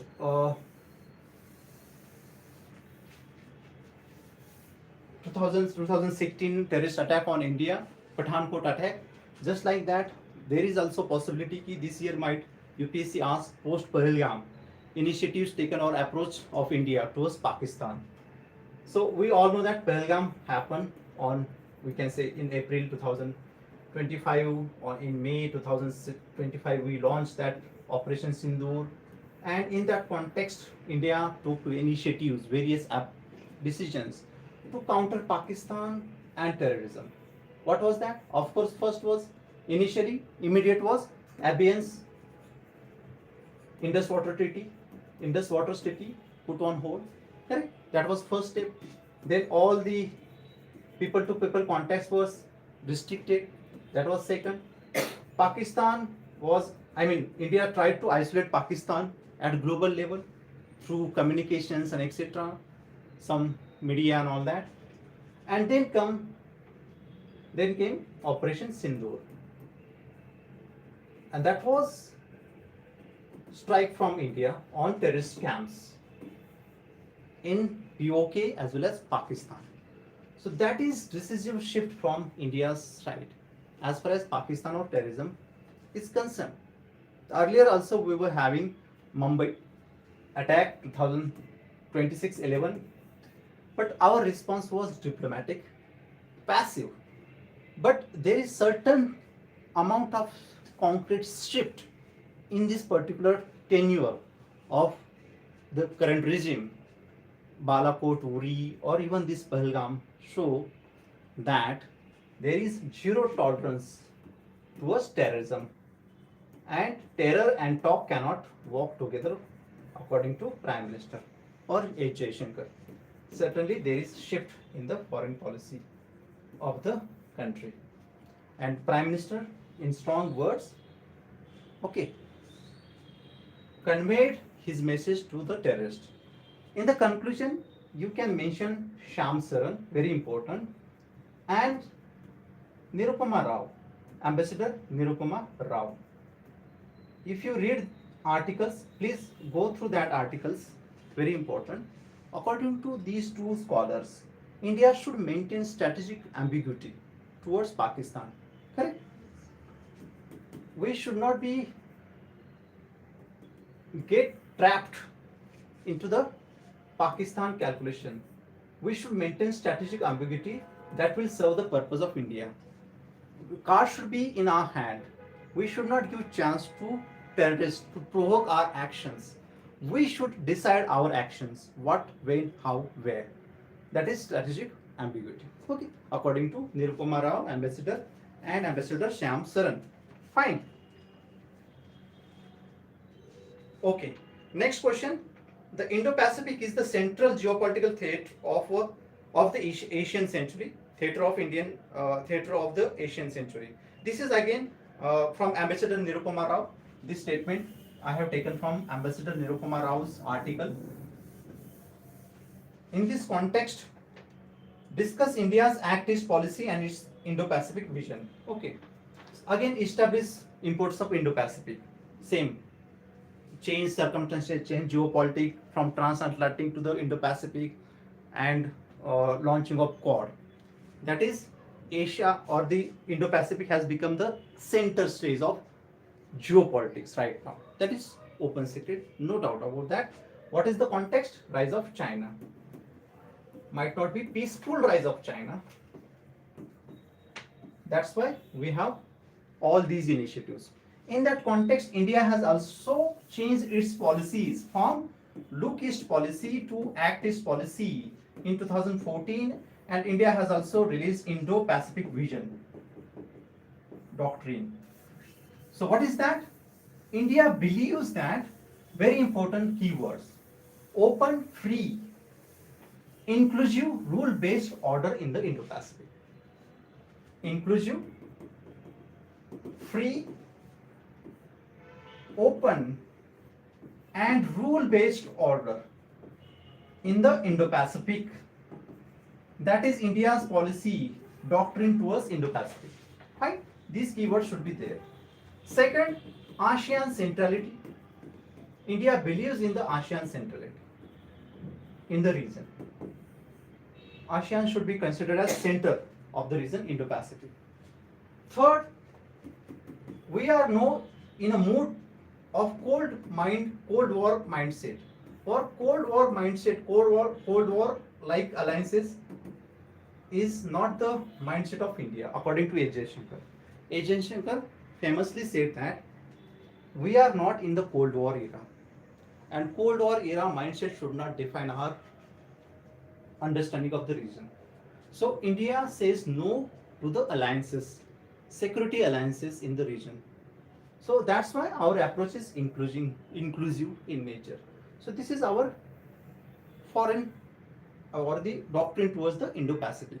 In that context, India has also taken initiatives like Sagar, foreign policy initiative, then net security provider in the region, providing helping hand for individual countries, with individual countries who were having good relations like Philippines, Vietnam, and in the recent past Indonesia also.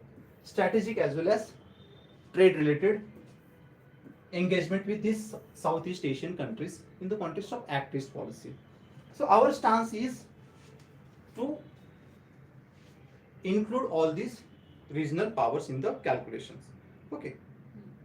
So this is discuss India's Act East policy and Indo-Pacific vision. So scholars you can mention H.J. Shankar, Narendra Modi's Shangri-La Dialogue speech.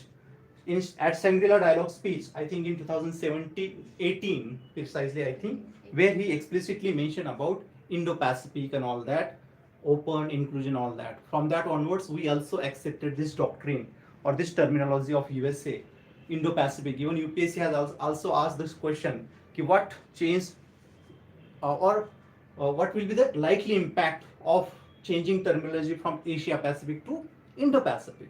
Okay, that is the politics, geopolitics, mind game. Understood? Sir, means in this question we should discuss Act East policy and Indo-Pacific vision as a two parts of this answer separately. Separately means we can say that Indo-Pacific vision, and in that Act East is a policy. I mean, like instrument. There is we can Act East is an instrument to give effect to Indo-Pacific vision. Okay. So, need to integrate these two. Yes. This policy and Indo-Pacific. Correct. Indo-Pacific vision is this: key inclusive, free, open, and rule-based order, ASEAN centrality, and no to alliances. This is our vision towards Indo-Pacific, and we have launched various schemes, policies, and foreign policy doctrines to give effect to that. Act East is one thing. Sagar doctrine is also there, and other regional engagement with regional parties like ASEAN, then BIMSTEC and etc. and all those. Okay, so that is our understanding of Indo-Pacific. Understood? Yes.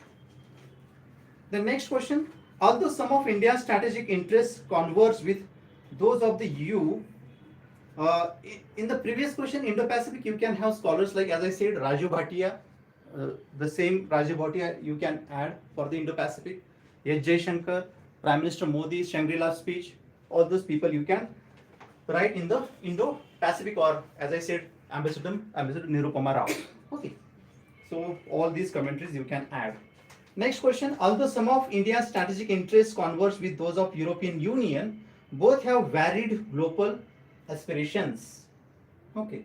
So question is asking about convergences and divergences in the relationship of European Union and India.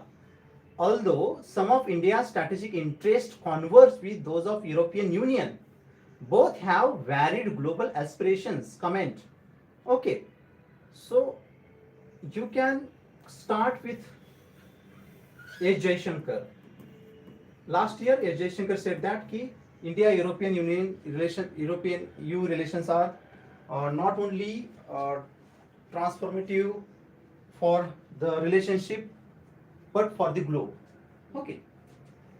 So you can mention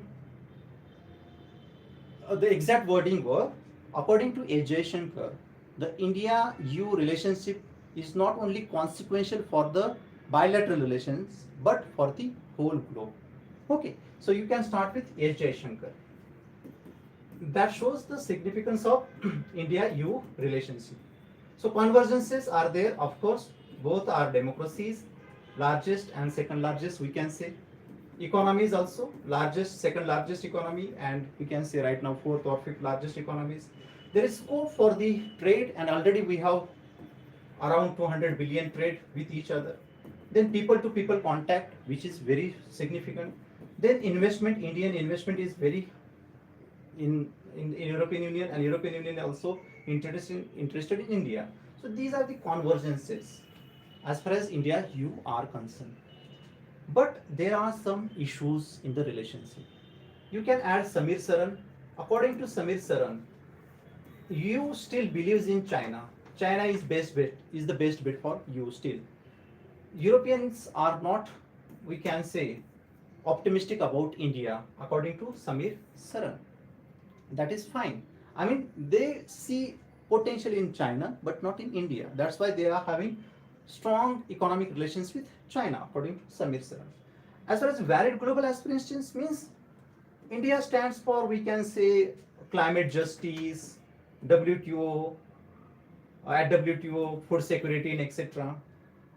European Union and India, they are having divergences at this level, at UNFCCC level, at climate change, and WTO level also, and human rights doctrine also, human rights issue. Europeans are very sensitive about rights, human rights, and we see often comments from the Europeans on the violation of human rights in Kashmir or Manipur, and India is not okay with that. So European Union, Europeans, they are having their own understanding of globe structure. India is having its own. So global varied aspirations means divergences. So divergences in the context of, we can say, terminology like human rights, then issues at WTO, UNFCCC, and Ukraine also. Russia, Ukraine. You can have n number of speeches of S. Jaishankar on that issue. Okay. So many times S. Jaishankar has delivered lectures to the Europeans that, look, this is your business, this is our business, and that is your none of business, whatever it may be. Okay, so right now Jaishankar is saying that, look, we are taking oil from Russia because Russia is offering that oil at discounted rate. Our economy needs that, so we will take that no matter. And even today itself, I think if you see today's The Hindu, the foreign ministry is saying that, MEA is saying that we'll continue to take oil from Russia it is required. No matter who is offering, we require that, we'll take that. So Europeans are not happy with that because they are saying that India is funding Ukraine war. You know, Trump is saying that. We cannot do that. That is not our cup of tea right now. That is their concern. So point is varied global aspirations. You can comment on that, but these kind of hurdles will be there. Relationship is very strong. Both require each other, and there is chance of signing FTA also very soon. Might be by December. I think. I mean, very soon. They are hoping to conclude as early as possible. Stalled FTA in the context of signing UK FTA. This is again very possibility, high possibility. Please prepare not on India UK Free Trade Agreement. That is also very important. CEPA, Comprehensive Economic Partnership Agreement with UK. India UK recently agreed. Okay, so that is again very probable. I mean, they UPSC might ask for 10 marks, just FTA or implication of signing FTA with UK. So that was also required post Brexit. We were having, negotiations for the FTA with UK, and in this year we signed that. Even Prime Minister visited for that signings ceremony and all that. So that is also very important. Please prepare notes, short note. What is implications, etc. UK, India, trade is not significant, but after the signing of FTA, there is possibility that trade might increase, investment might increase. UK was gateway to the European Union. After signing FTA, we will be having that once again. That is possibility. Other actors are also interested in that context, and this will set the mandate. This will set the template for signing other treaties with other powers like USA and European Union. I have already shared one article from the Hindu on UK-India Free Trade Agreement or CEPA, Comprehensive Economic Partnership Agreement. Please read that. Just 2 minutes article, so that you can have 10 markers if comes. Last question. While the government transition in Bangladesh, here in India, European Union, you can have scholars H. Jaishankar, and Ambassador Baswati Chatterjee, Mukherjee, Baswati Chatterjee. So Ambassador Jaishankar, Chatterjee, and there was an article from Javed Ashraf, Ambassador Javed Ashraf. Already I have shared on Telegram group. Please refer that. Ambassador Javed Ashraf. That is also good article on European Union. Javed Ashraf. Okay. So he is also saying in same line, Javed Ashraf. So these three people are sufficient for the India-European Union relationship. S. Jaishankar, Ambassador Baswati Mukherjee, and Ambassador Javed Ashraf. Fine. Next, last question. While the government transition in Bangladesh has exposed underlying tensions in India-Bangladesh relations, it also presents an opportunity for both nations to redefine their relationship on more equitable and inclusive terms. Okay, so while government transition in Bangladesh has exposed underlying tensions in India-Bangladesh relations, first this part you have to address. Then it also presents an opportunity for both nations to redefine their relationship on more equitable and inclusive terms. Comment. First address this first part. While the government transition, of course we all know that Sheikh Hasina government was removed by the student protest in 2024. She fled, she came to India, and right now there is transitionary government in Bangladesh led by Yusuf Muhammad, advisor. Okay. So that situation exposed underlying tensions. What are the underlying tensions between relationship? Underlying tensions. For long in Bangladesh, Bangladeshis were saying that Sheikh Hasina is too friendly with India, and many people were not happy with that. Jamaat and all that, especially BNP, Bangladesh Nationalist Party, Khalida Jia's, they were not happy with that Sheikh Hasina's, and major issue was Tista. Okay, Sheikh Hasina cooperated with India for some separatist engagement and extradition of those people, but we failed to deliver this agreement because of some federal issues. We all know that 2011 11, and people were not happy with that attitude of India, high-handedness. So underlying tensions were there, radical issues were there in Bangladesh. They were not happy with Sheikh Hasina's engagement with friendly engagement with India, and refusal of India to sign Tista water agreement with Bangladesh. So these were major issues, underlying issues in the relationship. And of course, China issue was also there. China played an important role in that period. And all these issues came when Sheikh Hasina was removed from the government. And there were some kind of, we can say, uh, clashes or at least tensions in the relationship for brief period. Finally, Indian high commissioners and Indian diplomats also engaged with Yusuf and all those, and Muhammad Yusuf also assured that we need strong, committed, healthy relationship for the region, etc. And that is the point. Next point is that only it also presents an opportunity for both nations to redefine their relationship on more equitable and inclusive terms. Last year also I asked one question, कि no matter what is there, geography dictates India Bangladesh should have good relationship. No one can deny that. Bangladesh is very important for India, for Northeast region, for its security, for its connections, engagement with Northeast. So geography has dictates to have good relations with Bangladesh, no matter who is there in the government. And in the Indian establishment also, the people were there, they were saying that India should not keep all the eggs in one basket, that is focusing only one political party. For long we focused on Awami League, we neglected opposition, and the price we are paying right now. So in the Indian circulation also, people are saying that we should be having bipartisan engagement with regional powers or regional countries. It might be Bangladesh, it might be Sri Lanka, it might be Maldives, it might be Nepal, it might be Myanmar, any other country.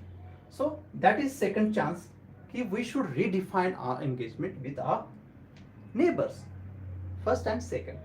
Third, there should be conclusion as early as possible on Tista also, whatever it may be. So that is also proving very detrimental for the relationship. And fourth, China card. Bangladesh should be sensitive towards India's concerns as far as engagement with China is concerned. Because as I said, Bangladesh, China and Pakistan, they were having high level meetings immediately after Operation Sindoor. So that is not good for India. So that point also you can add. So this is all about 2B. I hope we have covered. Okay. Any doubts? If you have any kind of doubts, please message me. We'll discuss accordingly. Thank you for joining this discussion. Take care. Thank you, sir. Welcome.